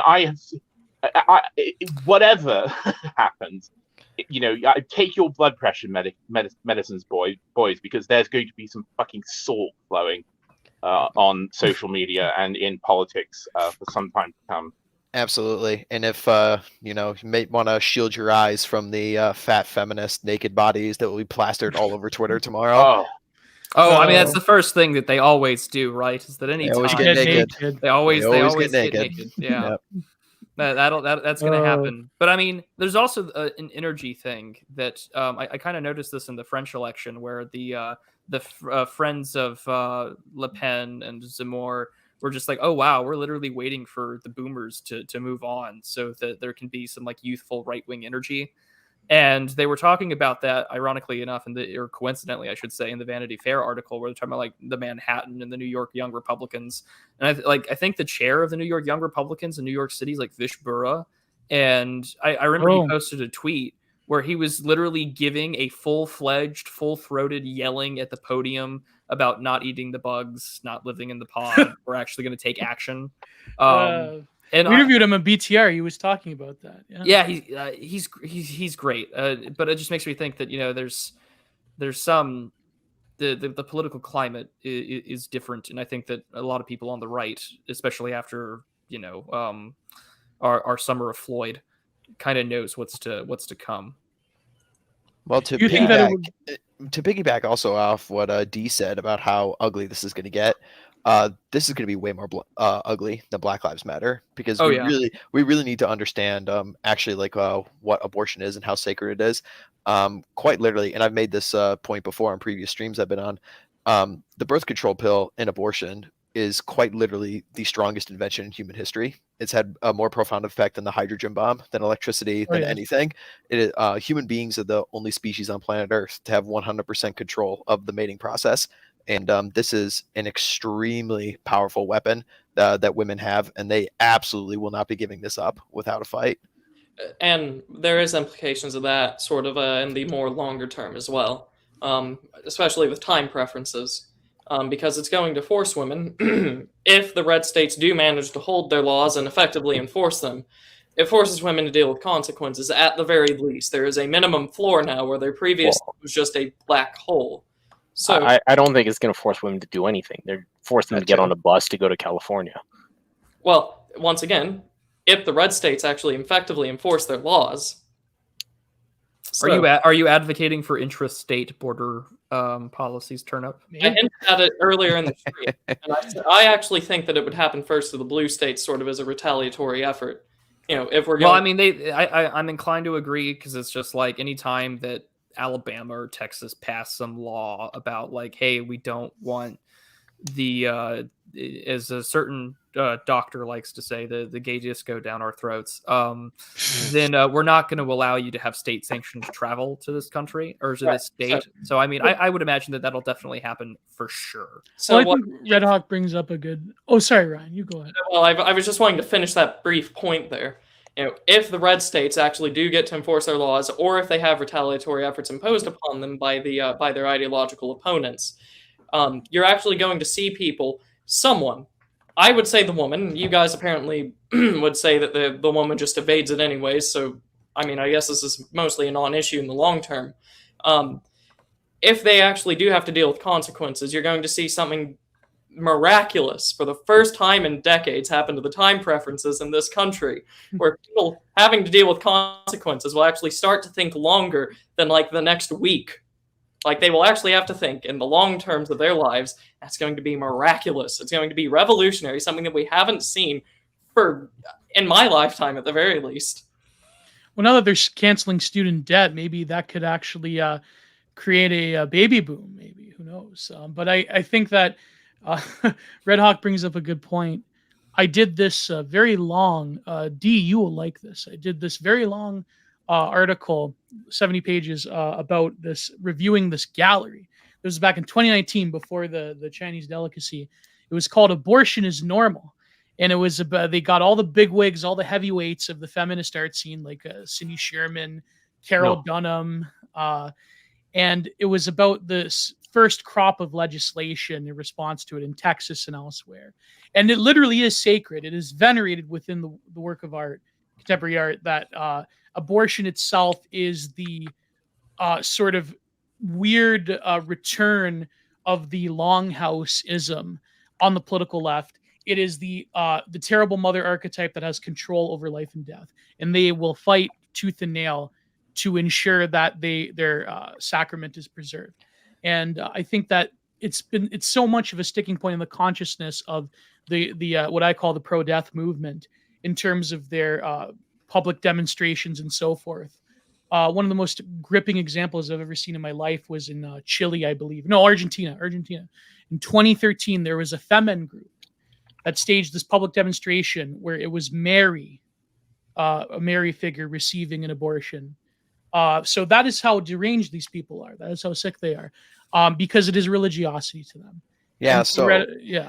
So largely where this comes from, and this is why I have a holy crusade against feminism that I will never stop, is that the two central tenets of feminism, number one is you can't trust men for anything, and number two is you can't do anything for the express pleasure of men. So the first part about that is you can't trust men for anything.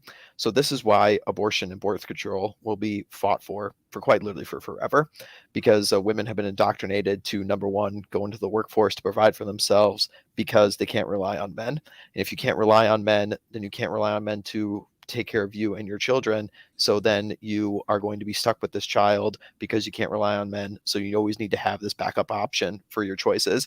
And this also ties into Turnip's point. And of all the people on this panel, I want to hold women accountable more than anybody, let me tell you. But it is never, ever going to happen, because we have far too many simps and white knights in our society right now to actually hold women to account for any of their choices and any of their decisions. And I made a tweet about this as well, that if you guys see any white knights on Twitter tomorrow, be sure to fire the famous quote at them. I hope she sees this, bro, because it just cuts right to the core of everything and it'll shut everybody right up. So that's all I got to say on that. Someone had just added me saying that apparently the next March for Life rally is in June in California. So we'll see how that goes. That'll be spicy. But I mean, this is something that Red Hawk and I mean, almost anyone who's talked about sort of like pronatalism, and I know Nolan Knows had a long interview about the pill, was that you have changed fundamentally how human beings' neurochemistry operates. You've changed how men and women look at one another in terms of relationships and the casualness of it. That at a certain point, that in the name of putting things off, we encourage people to freeze eggs, be a girl boss, do the Sheryl Sandberg lean in thing, or pay tens of thousands, if not hundreds of thousands of dollars for fertility treatments because they decide to go at it later in life. We have changed women's brains on birth control, and these are scientifically backed studies that they will prefer sort of the less aggressive, more agreeable, low T man while they're on the pill versus when they would be off of it. We have fundamentally changed dating and relationships to such a degree, and that we are seeing more and more and more, both astroturfed as well as people just rebelling, that there's Our Child Free, there's young actors and actresses that advocate for getting sterilized before they're 30, even before they're even 25, to a point where even the CDC's latest study about it said from ages 18 to 49, 18.3% of women are sterilized to some degree. And I'm sure that's much older women on the basis of avoiding certain cancer risks. But I mean, there's clearly antinatalism throughout the roof. Pop antinatalism among Zoomers, especially. Yeah. And TikTok. And I mean, what a better way, right, in this day and age to sort of bring all of this to the forefront when it all intersects with leftist eschatology. I mean, how many articles have we seen in the last 15 years, especially the last 10, about children? Why have them if they're going to be born into this really crappy world, or if the world's going to end because of climate change or whatever? And now, I mean, we've reduced women to such a degree culturally in this like left-leaning zeitgeist that we're in, that we can't define what a woman is. We call people birthing persons because that's such a now an ethereal, ephemeral term. And then all of a sudden, everyone got really happy when Dave Rubin trafficked a child. So, just a few distinctions to make here and a couple of extrapolations. They call women birthing persons. They are the ones doing all of this. Course. Usually, our side doesn't do this. They are perfectly fine foregoing natural procreation and actually raising people. And it's because that's not how they spread. They go after your children in particular. That's why this is so potentially catastrophic to them. If this does get struck down, along with all the movements against schooling, against public schooling in particular, and against the stranglehold that they have over indoctrinating your children, this is potentially in the long term very catastrophic for them. Well, this is a huge blow to the demographic of the 35-year-old woman with no children. And right, that is the key demo that drives left-wing politics in the West. That's their activist base. If you attack that population, that's a big problem for them. This is an emotional point for them, but that's not what leads to it. The existence of Roe v. Wade isn't what leads to the childless white woman. You can still very much get that without having to legalize. Well, and that's what I was trying to comment on while Prude was speaking. Abortion, in this context, abortion is much less significant than birth control, both from the point of view of the psychological changes that it incurs in the woman, and from the point of view of the transformation to the social structure around dating and marriage. Right, but it's still a big thing. What's certainly I think also too much is being made of. Too much is placed on the idea that this is a belief structure. I mean, for most people, most sort of Democrats, and most people, not just Democrats, it doesn't really have anything to do with the subject at all. I mean, it's basically it's the purest example of the friend-enemy distinction. I mean, I support abortion. I support women's rights. I mean, it's a position. It's a marker. It's like wearing a mask, or any of the other sort of ways that people signal their allegiance to a sort of idea, or to a team, or to a side. I mean, for many people, certainly for all the men, the kind of Democrat men, or leftist men, or liberal men, or whatever you want to call them, who are going to come out for this. Yeah, it's sneaky fucker game.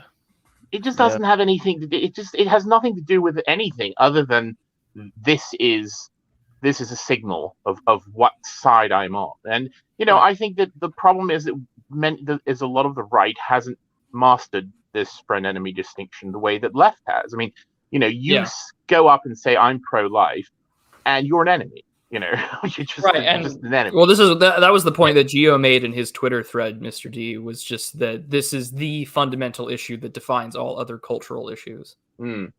if And you've it's done been any, tied to of course, to LGBT.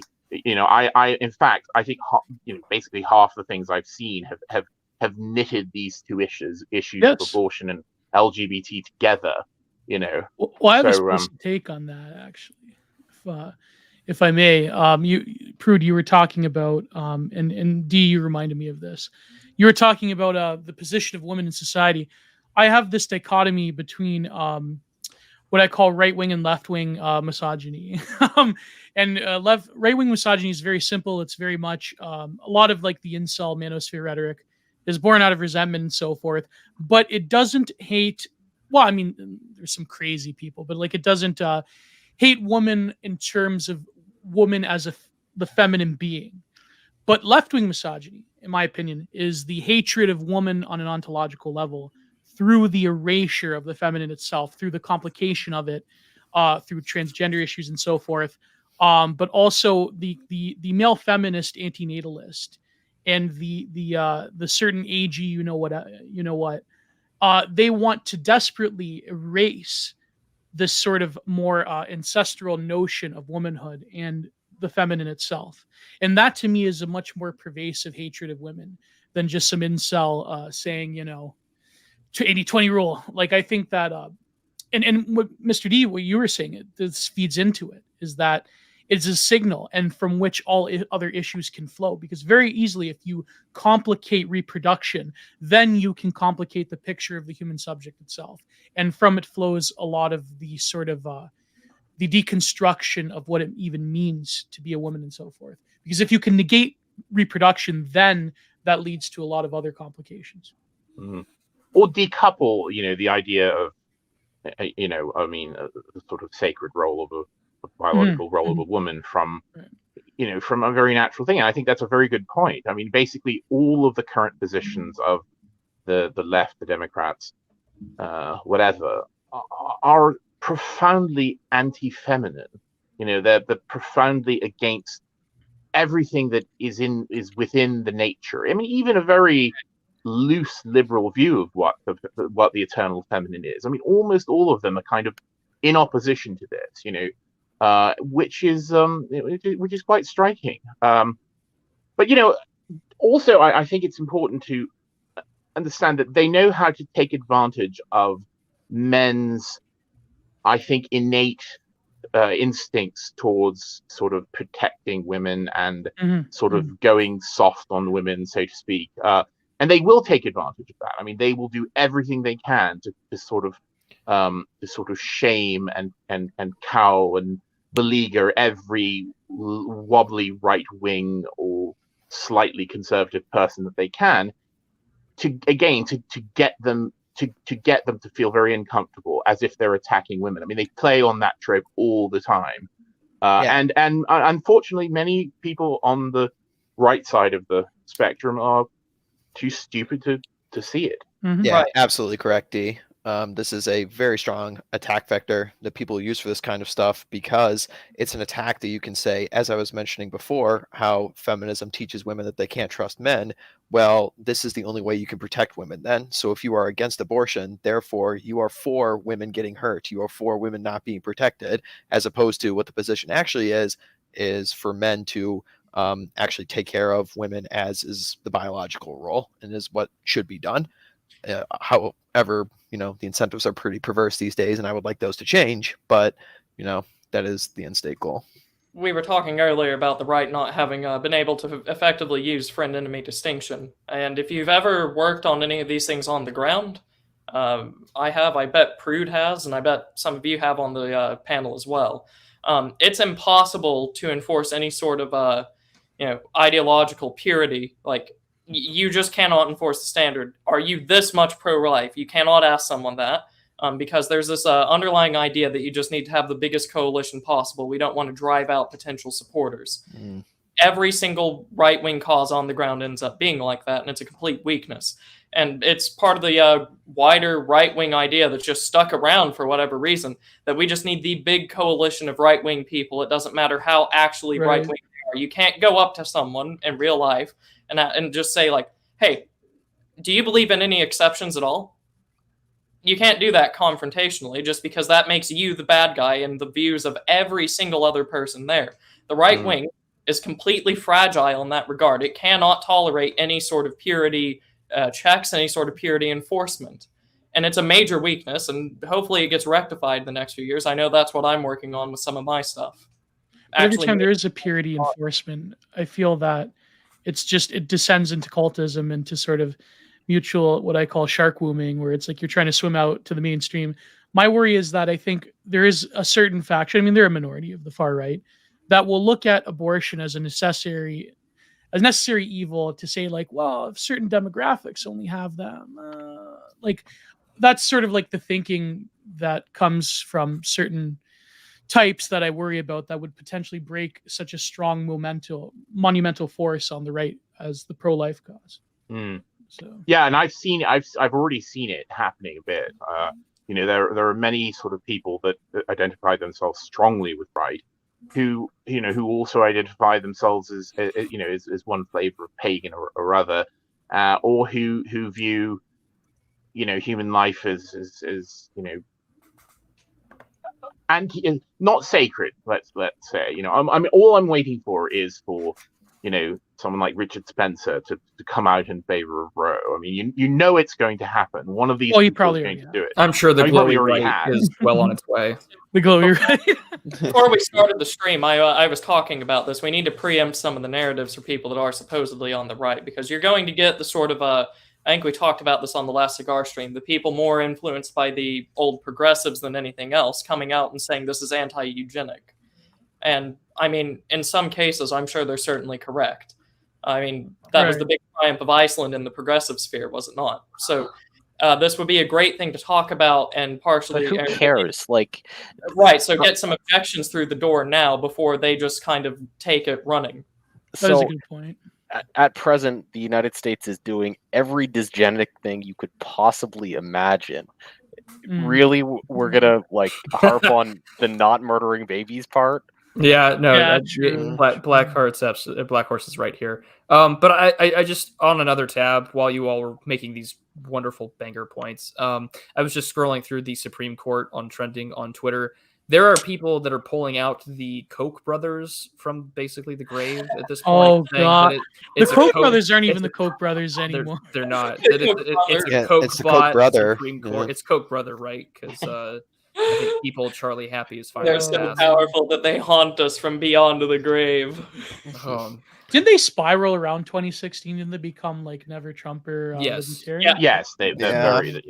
They will. I mean, if anyone paid attention to them, they always leaned in this direction for years and years. And years. Yeah. They kicked out Rothbard, did they not? It takes that 2015 Bernie Sanders interview before I think he announced that he was running, or like even earlier, I think 2014, 2015, where he's just like, oh yeah, open borders. It's a Koch brothers conspiracy to depress the wages of the American worker. And then, I mean, now he's all completely for pro-immigration reform and whatnot. But it's just, I mean, what a time to be alive, where we're bringing up old NPC talking points from like 10 years ago. Or even earlier than that, because I remember when like Obama was in office and they had that god awful HBO show, The Newsroom, where they were like, the Koch brothers are funding the American Taliban. Like, it's just. Let's just go back to 2005 with Terry Schiavo. Let's go back to those freedom cries. Oh boy.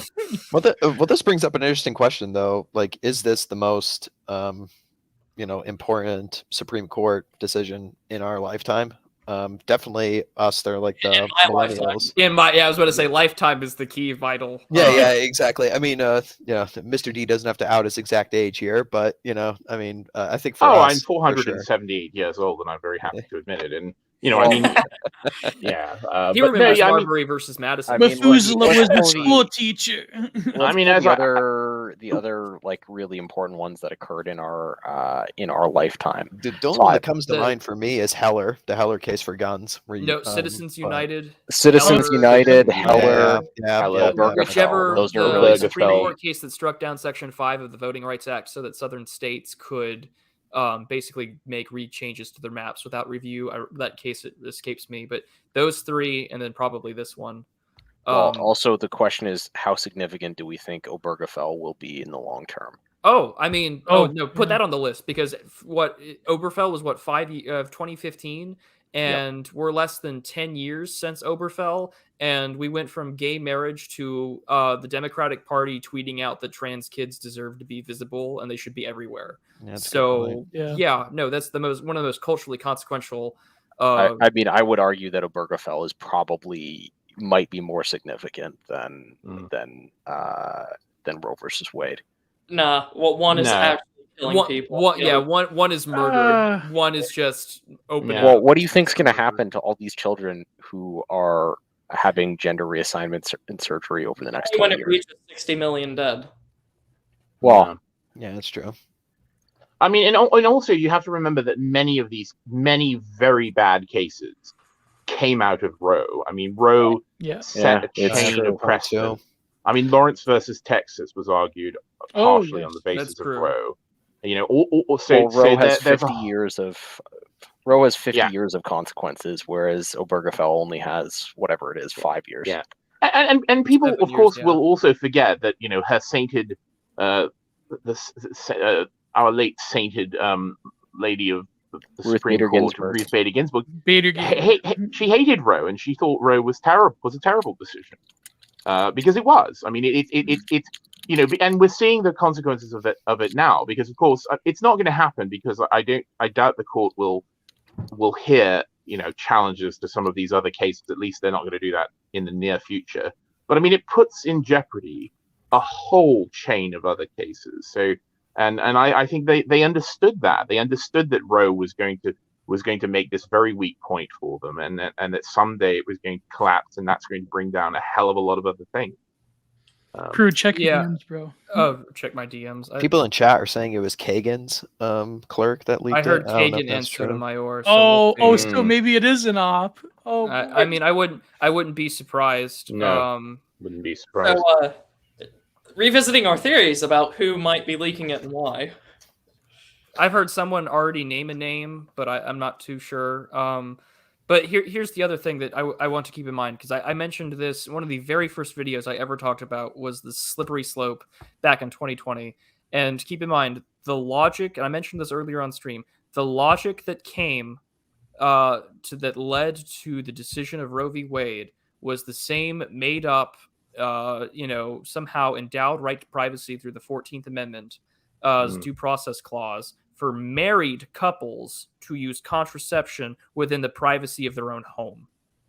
And from that case in the 60s to just about 10 years later, it's been 50 years, so 1972 or 1971, that here we are with Roe v. Wade. I mean, slippery slope isn't real. It's a force of nature when it comes to putting things open to debate. You guys might, or some of our audience might be thinking that just means we need to repeal the contraceptive law, but the correct move here would be to take out the 14th Amendment. Oh boy! No, that's never going to happen. That's never going to happen. That's how Trudeau did it with the bedrooms in the nation.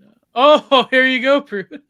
So what is this from? This is one of your painted this. I waited almost a year in the style of Francis Bacon.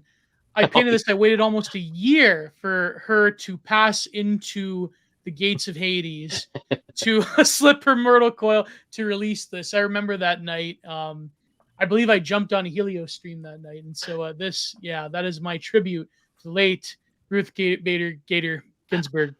That's wonderful. That's wonderful. The other great work of art that came out of Ruth Bader Ginsburg is the eternally amusing video of Donald Trump learning about her death. Oh yeah, with Tiny Dancer playing in the background. Oh right, yeah. Yeah. She led a wonderful life. I never She heard was an that amazing before. woman. I'm just hearing about this She now. was an amazing woman, led a wonderful life. Holy Okay. crap! I can actually do it, man. Yeah. All right. Well, I let's do think before we Go move ahead. on from the legal consequences of this is also just at a as a scholar of law point of view, this is another major blow to the doctrine of legal realism, to tack towards originalism, which is an interesting, very long-running trend in the U.S. in SCOTUS's history of decision writing, and interestingly, it turned back from as recently as 2015 when the Obergefell decision came down. No, that's a really good point to make there, Black Horse. You've got something there for sure. But if you gentlemen do not mind, there's been an ungodly number of super chats that I'd like to get through, and I'm sure all of us will have wonderful takes and jokes on them. So let's. Chat that you just highlighted. Can I ask either articles of Confederation back? I'm down for either. I kind of hold that Rothbardian point. That'd be nice to get them back. But let's get started. I'm going to start from the very beginning and then work our way up here. Okay, so Avaloc for Brazilian $2 real. He says Moloch is really angry right now, which I'm inclined that he would be if this becomes something. Raging Mandrill for $9.99 US. Thank you so much. Given incentives and culture following law, we should expect that sex is becoming more risky for women would incentivize marriage, thus undermining a key support demographic for the regime. Best case scenario. That's correct. That's a correct take. I think in America you could do that more than any other Western country. Probably. I still think we're very, very far away from that because the stock of men that we have in our country is so pathetic and weak that they're in absolutely no position to be qualifying to any woman whatsoever. So we got a long way to go for that. Yeah. Pete Budapest for $9.99 US. Thank you so much. I just saw. I was just watching Oren's stream with the Good Old Boys from yesterday, and you were like on fire back there. So I'm surprised that you have some just sprinkle over here. Thank you so much. He says, practically speaking, will the riots be just as bad as the summer of 2020 if Roe is overturned? Just want to prepare. I'm not kidding. The Roe riots aren't going to have nearly as much violent stock in them as some of the other riots that we've seen. No, Indeed. but I do think that there's potential for like empty, Scale. non-progressive churches to be targeted. Also, does anyone think there's going to be are they going to hold their own like 6th of January sort of insurrection at the Supreme Court building? Is that going to happen? Probably, yes. Are they going to attack a sacred institution? The last time when they put Well, Kavanaugh on the court, they did that for like They were crying out. days on That's that. right. That's right. I remember Right. that. Oh, yeah. They broke into the chamber and had to enforce themselves to be removed by police officers. There was that. Wow, I didn't know they got in. Yeah, I do they remember did get that. in repeatedly, Yeah, they were like let not in, just but- we once, just- like 5 or 6 times. filming in We here. just like highlight how ridiculous the Kavanaugh thing was. Like literally creating a fiction, like this sort of weird that was leftoid some good version. kayfabe. If Yeah, you- like the leftoid sexual hysteria around Kavanaugh. It's actually scared a lot of guys too. Like, Oh, yeah. it's scared a lot of guys to do cold approach, which I largely agree isn't that big of a problem. Because if you're just like a normal guy and you're going up to a chick in a bar, you're going to be fine. But it does pose a problem because any woman could do it. Not to say that any woman can or would. Sorry. hold So on. there's that already posted in the there's private already chat. protests. Yes. Outside. Yeah. Hold on, no, wait. If they are going to like have some sort of analogy to the January 6th thing, it's their side that would be infiltrating. Like they'd have to run a completely different story to justify it. God, look at all these fucking white knights there. Oh my god! It's all those dudes. All of them are trying. Oh, look to at the get boomer laid. cock Look at right them all. there. Oh my god. Listen to this. Listen to this satanic liturgy. Not a looker in the bunch. Oh my god! So yeah, it's already getting. It's my hope- fucking nightmare. That I hope she sees this, bro. I hope she sees this, bro. Ugh. I hope they have the "My Pussy, My Choice" signs there. That would be pretty good. I'm sure they're gonna dust off those old pink hats from like 4 some odd years Oh, ago. the pussy hats. Yes. Oh, those were brutal. It is Guaranteed. crazy how like Guaranteed they're 2010. going to have 1 million professionally printed signs by the morning. I can't wait. Were the Pink Hats 2017? Yeah, t- during Trump's Yeah. inauguration. It's Yeah. been a good, like 5 years. Oh God. But to continue on, Pete Budapest for $9.99 again. Thank you guys so much. You've basically made sure I don't have to pull anything out of pocket for the next like month for meds. Never forget the W put Roberts on, who is presumably with the libs on this vote, only to put Alito, the author of this decision, after a revolt when he tried to put his unqualified crony on the court. Yeah, he tried to put his own personal lawyer His- on. Yes. What was her name? Harriet Myers. That was the name. Yeah. Yeah. Magical. That's one of my favorite parts of like modern US history, because could you imagine that happening right now? Because like even a couple of decades ago for you guys, or a decade and a half, something like that, it's a completely different world than now, because there would be non-stop outrage about someone trying to put their personal lawyer on, left or right. Right. Yeah. Indeed. Yes. Indeed. I mean, Mr. D probably predates its Bork when appointments were quote apolitical, and I have vague memories of that. Yeah, you're right. Well, remember that Antonin Scalia was confirmed with a unanimous vote, which is just unbelievable. Unbelievable. It never happened now. Yeah, unheard of now. Scalia. I'll shoehorn Black Horse's take here in here. He was just telling me one time, like, if a company's board is ever split on an issue, it's usually a bad sign as to like the actual viability of the company. And I'm sure he can take it there, because I'm sure he remembers his own take. But he applied that to the U.S. Supreme Court quite nicely. But also, I think it's the fabulation, like social media machine, and the fact that every court decision now has to have a spectacle around it created by social media. That this wasn't a reality back in when Anton Scalia was president. Now, certainly when he died, that was a big like dancing on his grave sort of thing. I remember that. But it seems that the narrative was controlled sufficiently where at least you could give the illusion of quote unquote bipartisanship. But I mean, nowadays it's a thing of the past. Well, I also think you're at the point. You've gotten to the point where most of the issues that people genuinely care about in the United States aren't decided by legislation. They're either decided by the executive or they're decided by the court, which means that the only reason people actually care about their congressional elections is because people get to either because they can stymie the executive or because they can choose people to go on the court. They don't actually expect their local House member to pass a bill that they particularly want. Now, this is using our theory to look at this. The average person doesn't think like that at all if you go out and talk to them. Now, in your spheres, Black Horse, I'm sure they do. But like the average person that goes out and votes actually thinks that like it does something. I don't know. I think the average voter has the Supreme Court pretty high up on their list of reasons why they want to vote. Well, yeah, because they know how powerful it is. Well, at the end of the day, no, the average voter doesn't. Like you have to take into account just the amount of information that the average person has to begin with. Yeah, it is true that average, like it's easy to get a skewed perspective of what average is. Yeah, the average voter can't even tie rely their on this bloody metric. shoes. Just rely on this metric. But think about how stupid the average person is, and then they're twice as dumb as that.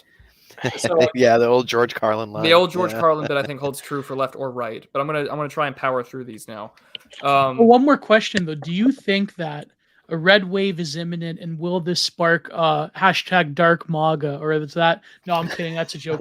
No, I mean, well, they were poised to have something for the midterm elections, and now I think this seriously throws it into question when you've taken the epistemological issue of all culture war issues that we vote on into consideration. Like, all bets are off there. How much voting fraud do you think is going to happen in a few months from now? I can't wait for That's not real. No, so, please, Susan, no. But Susan, in all seriousness, the ability to fortify an election depends on complete and total control of the local electoral system. Going into 2020, the energy to grab control of the electoral the means of the election was extremely high and extremely one-sided. Republican grassroots organizers made almost no organized efforts to try to grab hold of that machinery. I think it would be shocking beyond credulity to expect a repeat of that sort of one-sided institutional capture in 2022. I just, that doesn't seem plausible to me. So I think this, whatever the situation is, the situation will be better than it was in 2020. Whether that doesn't necessarily mean that it'll all be perfect and roses and unicorns, but the situation in 2020 was just about the worst case scenario you could possibly have. Well, there's also an argument to be made that so many people on the right have been completely disillusioned with the political process that many of them might not even show up to vote in the fall anyway, and you might not even need to go through that much. Yeah. So, And I mean, also without the specter of coup, That's right. That's another problem, I think. I mean, that made it so easy. But for local elections, I don't think it would be going to be an issue. Yeah. Raging Mandrill for $9.99 US. He says, to some extent, it doesn't matter whether or not California is a haven. Hoppian goal of separation requires a separation mechanism. Abortion could go either way to get them willingly to move to blue states. Right. And that goes. I was about to say, I wonder how much that'll clash, considering how much there has been a blue state, blue city exodus out of places like in Illinois, New York, and California. So then balkanization would happen. And that's why it's good to note how this actually works, because if they strike down Roe v. Wade, it's not like we go back to some mythical time where it's federally illegal everywhere. It just goes back to the state. Well, and it creates a really fascinating issue for these blue enclaves in red states. So what happens to Austin in a world where Roe v. Wade doesn't enshrine the ability to get abortions in Austin? Yeah. Fall of Saigon will happen in Austin. Don't make me. Well, I mean, all these people will need somewhere to live that isn't totally unlivable, but is also has blue state abortion laws. Well, it just goes back to what I was saying at the very start of the stream, that what you're looking for is a watershed moment. Like, which one of these states is going to be the first one to actually challenge this stuff and succeed in it, and that pretty much opens the floodgates at that point for many other states to follow suit. Yeah, I mean, we kind of saw that in 2020 when people were beginning to question certain results of certain things in November. And as soon as one state did it, other states started opening up investigations and lawsuits. So, yeah, I think that Red Hawk's right on point there. And and on the issue of culture, right, Steve Kasnick says for $4.99 US, thank you so much. He says, so Alito suggested, as far as the justice could suggest, that a pro-choice side may have made the mistake by moving well beyond legal, safe, and rare. Yeah, I mean, they probably would have had a better argument to make if it was exceptionally hyper rare cases, but no, we had to go worship child sacrifice. But that's not taking into account their nature. They can't just stay stagnant. They have to keep pushing until basically they hit death for everyone. Well, yeah, that's why they went to have that Northram thing, right, with post-birth. Right. So it's a terrible mistake with the legal process, but that's why they tried to bypass it, because it doesn't matter if actual reality stops them. Their whole ideological movement beliefs, you have no other choice but to just keep pushing for something more and more and more until you either hit the end, whatever, God forbid, whatever that might be, or until you get stopped. Well, within academic theory cell circles, I mean, this post-birth thing has been cooked up for quite a long time. I mean, there was that atrocious book by Sophie Lewis, Full Surrogacy Now, where essentially it outlines it. And we know the way that the sort of academic trends go. If the blue states are empowered to do whatever they want, then who knows if that would be as a sticking point to be wow, we are, the supreme manifestation of blue empire ideology will be post-birth abortion. So, Yeah. And it's only going to be a matter of time to see what stands up if this is going to continue. But Bolero 393 points out, and also with elections and how this will play out with culture, Ohio and Indiana have primaries tomorrow. Politico dropped it half an hour before Tucker Carlson Tonight could air, so he doesn't have much homework to do on it. Coincidence. He corrected that later, if I remember correctly, because I remember seeing the Tucker Carlson point where it was actually during his show. Yeah, so I mean, even to catch it breaking live, yeah, it'd be even more, he's got to be careful, I guess. I don't know. Indiana's a pretty safe red state at this point, right? I mean, Ohio has moved significantly to the right as well in the last But decade. So remember, he's saying primaries, not elections, right? Oh, So okay. Yeah. one of the things to remember here is they're selecting the candidate, the Republican candidate who will run in the general, Right. and and very Trump likely just win. endorsed J.D. Vance for Ohio, so that should play a role as well. Right. So, and with the primaries as well, that's actually significant for us as well, because that's also that's probably the closest place where the individual can influence the outcome.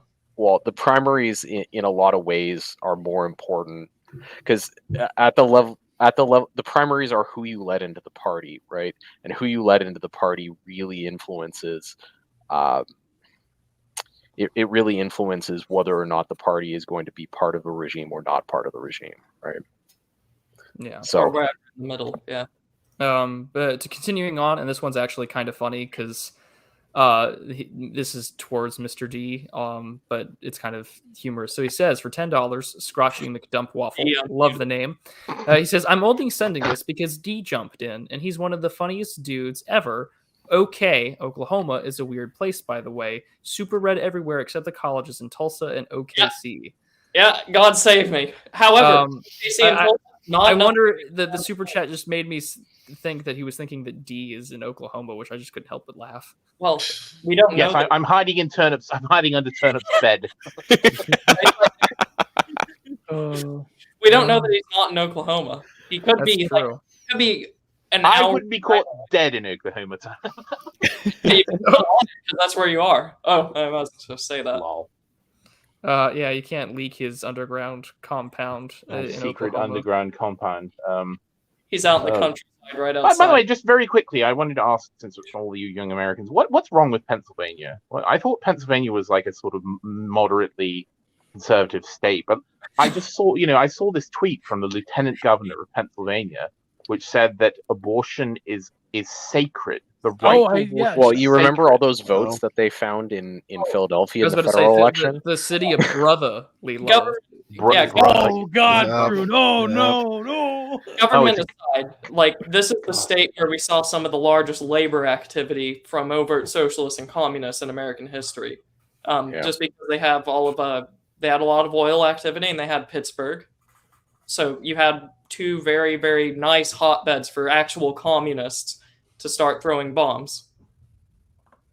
Also, Charlemagne has it right on the point right there. Yeah, it's a Yankee state. That's I what's suppose wrong with it. I have a slight interest in Pennsylvania because it's one of the biggest places of Welsh immigration into the United States. Right. There were lots and lots of Welshmen that went explicitly by Welsh PA. Quakers. Yeah. But then there's that Rachel Levine problem. Well, yes, and then you have Dr. Does Oz Levine running sound like for a Welsh senator. name to you, Mr. D?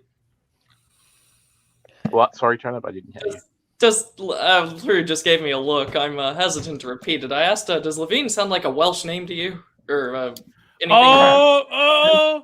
I'm not playing the music.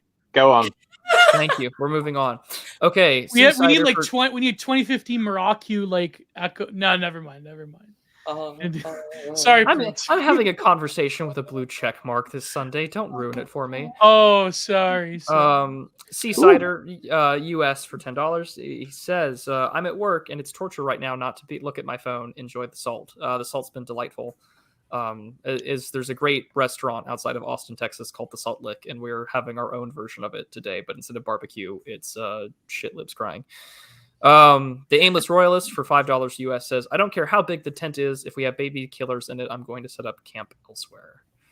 Well, that sounds really nice and plausible, and it sounds very common sense. But then when you go to all these pro-life movements, you get a bunch of whats that are like, oh, I'm completely against it, except in this, and this exception. Yeah, I mean, this is the thing that you can say. Oh, what about rape and incest? Is the immediate thing that everyone and then your whole like ideological purity is out the window. Now you have actual murder advocates in your camp, just with a nice little colorful painting on the front, so that you don't seem too terribly bad. You're really compassionate and very conservative. This has to be fixed from the top down from these systems. Yeah, I also think this has to do with this pathological need that exists among a certain kind of person on the right Paternalist. no, not even that, to be rewarded with affection and prestige from the institutions of their enemies, right? Oh yes. I don't even So- think it's necessarily just that, but it's also just amongst your peers as well, because most of It's your your peers are peers- just The inherent whole point of leftists. paternalism. It's just affection going one way in exchange for it going the other way. Yeah, Well, but it's that the only- he's got a point. The social agreeableness, because a lot of people will cuck on an opinion when under the pressure of a crowd or the idea of losing a friend or something like that. Right. Especially with this case, like we saw. Especially here. Yeah, I mean, we I just had a we just tweet saw the that went pretty riots wide. outside. No, go ahead. I had a tweet that went pretty wide this week, where with a picture of Douglas Murray at the White House Correspondents' Dinner, and this Oh, that is was still up. you. That was me. Yes. Oh, nice. I love that tweet. So Douglas Murray's the such a little worm. I hate to say. Oh, sorry. so I've but heard. the basic premise here is that the fact that the left still owns the universities and a lot of the cool parties throughout the United States really drives a lot of people to just want that respect from them, regardless of what their actual sort of ideological viewpoint would be. And you have a lot of people who will just are not interested in anything that's going to get them kicked out of that metaphorical cocktail party, right? Well, absolutely, and that's not a totally unrational position to hold. I mean, man is a social animal, so you want to be accepted amongst your crowd. I think a good vector for us to use is, like so many things, you just stick to your guns and stay to your principles. And I think a lot of people actually, when they see other people like you, will tend to gravitate towards you, especially if you're the strongman stuff. I mean, we just saw that video of outside the Supreme Court that Peru just showed us, and 3/4 of the crowd were men. And you guarantee you all those guys there aren't looking there to support abortion. They're looking to get in the pants of the chick standing right next to them. Well, yeah, it's that perfect stone toss comic about like predators and predator. camouflage, and Right. the human one is the creepy male I feminist. think Yeah. I think though, like leftist men, ironically enough, have the lowest opinions. I mean, I'm saying this having been around a lot of very, very extreme people on the political right, but I think that they have, in some ways, like the most predatory and lowest opinion of women in a lot of ways. Because, for Absolutely instance, abortion is a way of them not taking responsibility for their own actions. It's the good example would be who's the number one streamer, Hassan Piker, where he talks about how, oh yeah, I support sex workers. I actually went to this brothel in Turkey. And then you realize that people were trafficked there and so forth. It's very creepy when they actually, when they propose this sort of abstract, nebulous version of sexual liberation, but when they actually talk about what that entails for the male feminist, there's almost like a gut reaction of like, ugh, that guy's creepy. You know what I mean? Yeah, gamma males. Women have yeah. an innate need to punch gamma males in the face. They know it. It never works, but every guy deludes himself into thinking that it will work. And look at how terribly low these cretin standards are. Look at the average physiognomy and phenotype of a woman that goes to these kinds of events and holds these opinions. They're scraping the bottom of the barrel. Pat. Well, yeah, but I mean, the mid I mean, is Don't start. You were the one who said wood at a picture of like all those people that Chris Rufo posted. the one chick What? looked all right. That is slander, sir. Slander. It's on his tweet. I don't think history. all leftist women are ugly, but their souls are ugly. That is what. Look at the that is- majority of them. Well, hold Well, on. yeah. Well, hold on. I actually had a tweet about this today, actually, and I see. And I'm not defending Turnip. I was going to start screaming at me, I'm sure, when I say this, but I see. I'm saving an argument between me and you for when I can have you on my channel and it's just you and me talking to each other. I'm not going to take up 3 other people. No, it's totally fine. But I had a tweet about this today, actually, and because there was some dope in my comment section that responded to me. I showed a picture of me and a chick I was with this weekend, and he tweeted a comment. He's like, "Oh, she's not that good looking," and my response to that being, it was like, so many guys in our sphere of things basically are like, oh, if the chick hasn't read all of Evela's books and only dresses in sundresses and has only blonde hair and blue eyes, then she's not for me. And it's like, guys, that's not how it works, man. Well, for those that's of a you who woman's. It's a woman's way. That's a woman's way of looking for a mate. A man's way of looking for a mate is you attract someone to you and then you mold them to what you want. A woman looks for an already established man and fits into his frame. So a man must change a woman. I'm not saying, I could save her, bro. That's not what I'm saying. Just pick like a normal. If it's like a default leftist person, it's not the end of the world. You can mold them pretty damn quickly. It's not. That I totally difficult. disagree with this. Regardless, You are such a regardless- degenerate. This There's woman a is going to be the huge mother of faction my this children. is a conversation that you can have somewhere else when it comes to the nature. I of think women. that's why a huge faction of the right counter signals Russia, because they saw the Azov women with the sun and reds. That's what it was. The beautiful Ukrainian fascist women. That's Just what one I think only one person on this entire panel here is married, and I'm just going to point that out because everyone else Oh. here, we're kind of in the frame of that wonderful meme about the deranged internet schizoid and the beautiful. I can't girl get in a the blue dress. girlfriend, therefore I the have a world is girl- collapsing. Yeah, but Society is doomed. we're going to move on because I know that Yeah, Red that Hawk woman I loves to- selected is raising my 3 children. So. Exactly. So well, Yeah. we're gonna move on from this. Thank you. The aimless. All right, we went through that one. Bill of Forest Knight for US $2. Thank you so much. They will use this to pack the court. I'd imagine that this is sort of a casus belli, like I mentioned earlier, to start talking about reforms. There's They no way. they did this with Barrett and everyone else. That like There's no way they can pack the court and keep. I the don't think country. so either. But good lord, you know that they're going to pull out all the stops, like court They're reform, everything for elections is what I'm saying. Here's my prediction. If it does come to that, if they do throw it out on the table, it's the sort of like throw everything at the opposition and then tone it down so that you get, more than what you were going to ask for anyways, actually pushed into law. The typical parliamentary strategy where you just throw the kitchen sink at the opposition, compromise it down just a little bit, and then you get what you wanted plus more while seeming like the reasonable people because you compromised. That's the only way I can see them using court. Yeah, no, I agree with you. I'm simply saying that this is like one of those. It's one of those like rally the wagons kind of get people out to vote causes. It's more GOTV than it is actual policy change. But then the last super chat from this interesting name. He says suicide is for optimists. For $5 US, he simply says take some shekels. And I happily will because all of your money doesn't go to my savings account or checking account. This goes to buying medication. So you guys are fantastic. Thank you so much. But as we now get past the 2-hour mark here, gentlemen, final thoughts as this continues to evolve. I'll start with Gio. I think that we will see certainly when these issues come about, especially post 2016, it probably will energize the political right. But as Ryan Turnipseed says, I think that we have to have a good answer for certain vitalists and certain antinatalists upon the right in our faction. We have to sort of sell them the idea that it's a non-starting point. But other than that, I mean, you're going to see the awful mental health oblivion. You're going to see extreme feats of activist asceticism from the political left. They will punish themselves like the Desert Fathers. They will start whipping themselves in the streets, naked, of course.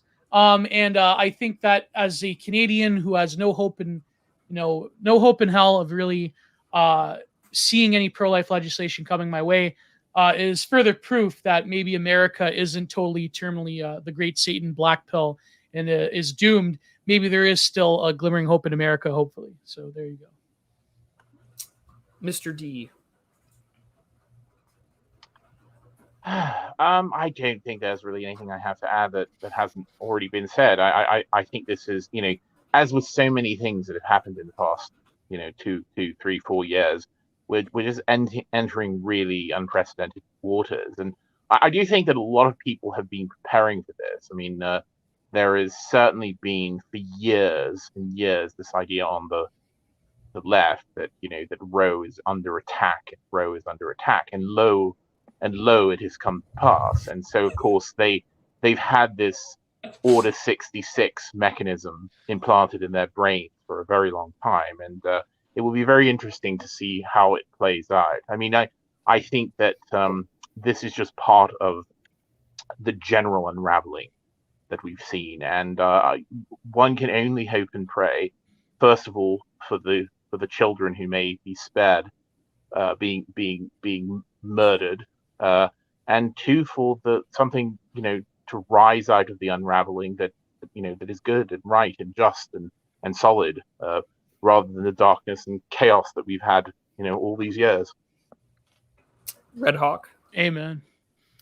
I think the last thing I want to say, and this is a point I didn't get to make it all, but what you have to understand is when they say abortion, and when they say that it's killing women, they mean it to them. And I'm not saying it actually means it in fact, but my point again goes back to how women can't rely on men for anything. They've been taught about this. So quite literally, when they hear the word, abortion is killing women, they literally mean it, because they don't see men as being protection for their bad choices. They see only abortion as protection against their bad choices.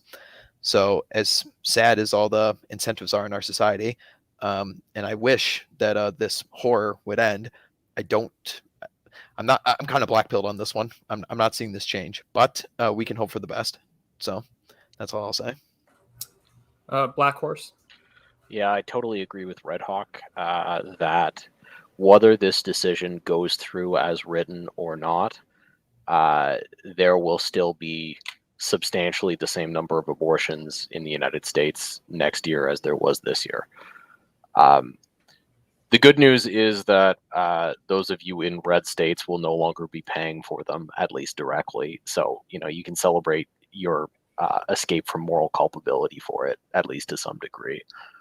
And you can celebrate the continued ideological self-segregation that's going on in the United States. Mm. But I don't. I don't think that there will be a substantially there will not be a substantial reduction in the number of babies killed as a consequence of this, which is a great tragedy.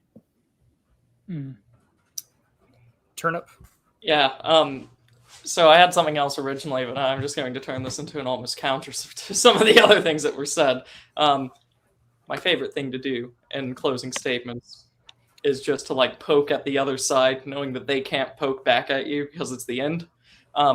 So our side talks a lot about how culture is downstream from law and how the law basically just completely, almost irreversibly in some cases, shapes the culture. And then when our side finally, potentially, has the ability to change the law, we start saying, oh, it's not going to change that much. It's just going to be the same in terms of numbers as it was the day before. It's not actually changing that much. It's one or the other. Either the law affects the culture and molds it, or it doesn't. So if this does get struck down, it will have effects on the incentives, it will have effects on the time preferences, and it will have effects on the numbers. Obviously, it's not going to be the full heavenly state afterwards because we struck down one law from 1973, far after the decline began. But it's also not going to be meaningless, and incentives are going to change. Things will get better because this is one of the things preventing things from being better. So I don't usually harp on defeatism on the right. Usually I argue against that. But in this case, hearing people say they're black-pilled, hearing people say that it's just a media machination just designed to get your attention away from the last current thing, and hearing people say it's just going to be the same as it was the last time, or as it was the day before in terms of numbers, I think is completely just wrong looking at our own theory. This is something to be hopeful for, and it does allow actual action to be taken, especially on sort of the local level. The place where you can actually influence things. It can allow action to be taken in the churches, where there is less and less orthodoxy as the day goes on. These are things that the individual can influence and should influence, and now's the time to do it. Black Horse. No, you've given your take, right, or no? So you want my... Oh, I've given my take. I thought you were giving me an opportunity to respond to this. Well, I mean, sure. There's a couple of chats, so why not? I have to go through. So I mean, is culture partly downstream from law? Of course it is. Will this affect the way that some people think of abortion? Yeah, okay. And I suppose every child that's saved from the knife is something deeply important. But the reality is culture changes as a consequence of law because of the will to rule over your fellow man. And I don't see the striking down of Roe versus Wade as the beginning of the will for the American Taliban to rule over the country. I just don't see that. All right, I'm going to get through these super chats, and then we're going to let our favorite Italian give his take, who's stuck in the penal colony. Bolero393 for $2 US because our favorite Italian Australian came on. Abortions for none, seed oils for all. just to get Marcus all riled up there. And then GSP for Canadian 699. Thank you so much. Oh, my good friend of mine. Yeah, he's a great guy. I've seen him around in mini chats. From a fellow Orthodox, our Lord bless you. Excellent stream, and thank you. Thank you, and I appreciate the support there, which is always nice. Like I mentioned earlier, we have a very unified Christian group there that we have to address, and so we're all unified here. You have Catholics, you have Orthodox, you've got Protestants, high church Protestants, low church Protestants. We're all here. We're all on this issue. But finally, Furious, what would you like to add on? I don't really have an awful lot to add on, to be honest. As you can tell from my slight adjustment of my name, I was sort of more here just to grope the chat more than anything. The telegram took its good time to actually make its way to the penal colony, so I literally just found out. And the moment I was able to, I came home, fired up the PC, and jumped on just to talk smack. But yeah, I had no idea this was even on the radar. And from what I perceived on Twitter, this was obviously some kind of unprecedented leak, so to speak, about this maneuvering of the court.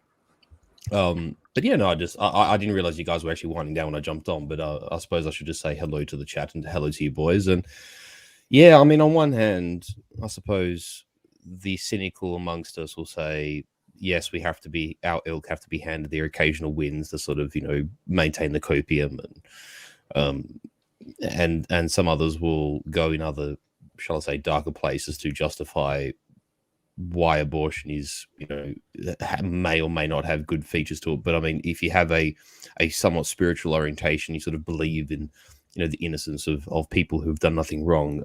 Most of us will see that as being a non-starter as an argument. And sort of, I just caught what Turnip had to say about, there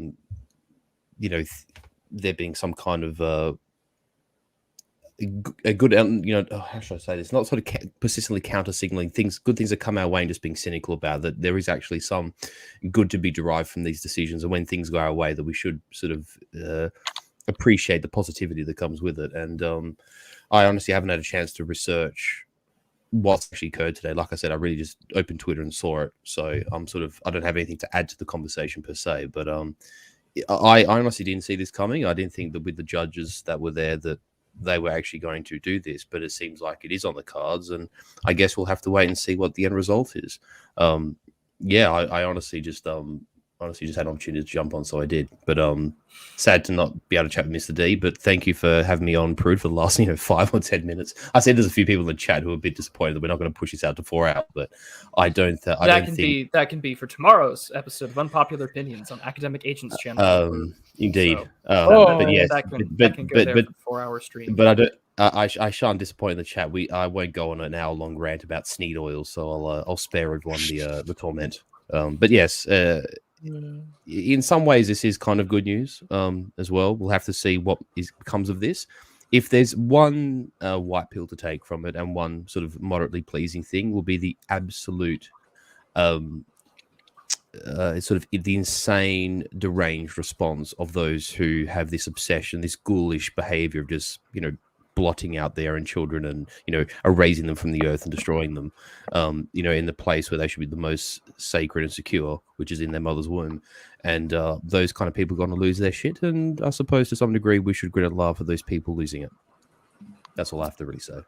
Well, it's a good take to have. I guess for final thoughts on my end is that this will be definitely shotgunned for almost every issue, elections, distractions, and whatnot. But as Gio had said in his thread, and it's something that I think is fundamentally true, post-Roe, all cultural battles and political issues have been based on Roe v. Wade. And whether you are pro-life, pro-choice, anti-consequences, anti-murder, you are on this side, and that sort of defines your political positions, I think, almost on every other issue. So in a lot of ways, yeah, the gauntlet's been thrown down. And we're already seeing protests. We're already seeing legislative and political action and millions of dollars being slushed around as we speak. I do think that this probably was leaked with a political purpose, since the vote has not been finalized. But this should be a wake-up call to all of you, that if this is the biggest political issue in American politics since Roe, like today, like this is it, then who knows what will come next. But do not distract you that if this is to happen, and if the decision is finalized, and this is what's going to come, and Roe v. Wade is banned, then this would be the time to take advantage of the one organization in America that actually has a vanguard, that actually has something to do, and to take on with it. Because, when people say my body, my choice, like, I'm sorry there, buddy. Murder doesn't work for that for you there. And that's my position here. So let Gloria Steinem be seething. Let every person that's ever said that they're proud of their abortion really consider what they've done. And if this is to be the case, then I'll say it up front, and I'll say it now. I am fundamentally pro-life in every aspect, in every regard, and that I pray to God that this vote happens the way that it does. So with that, ladies and gentlemen, thank you all so much for being my guests and coming on for this impromptu stream. Do buy Academic Agent's book, The Populist Delusion.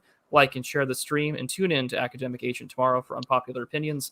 I will see you all when I see you. I have a video coming out Wednesday. Take care. God be with you, and be prudent.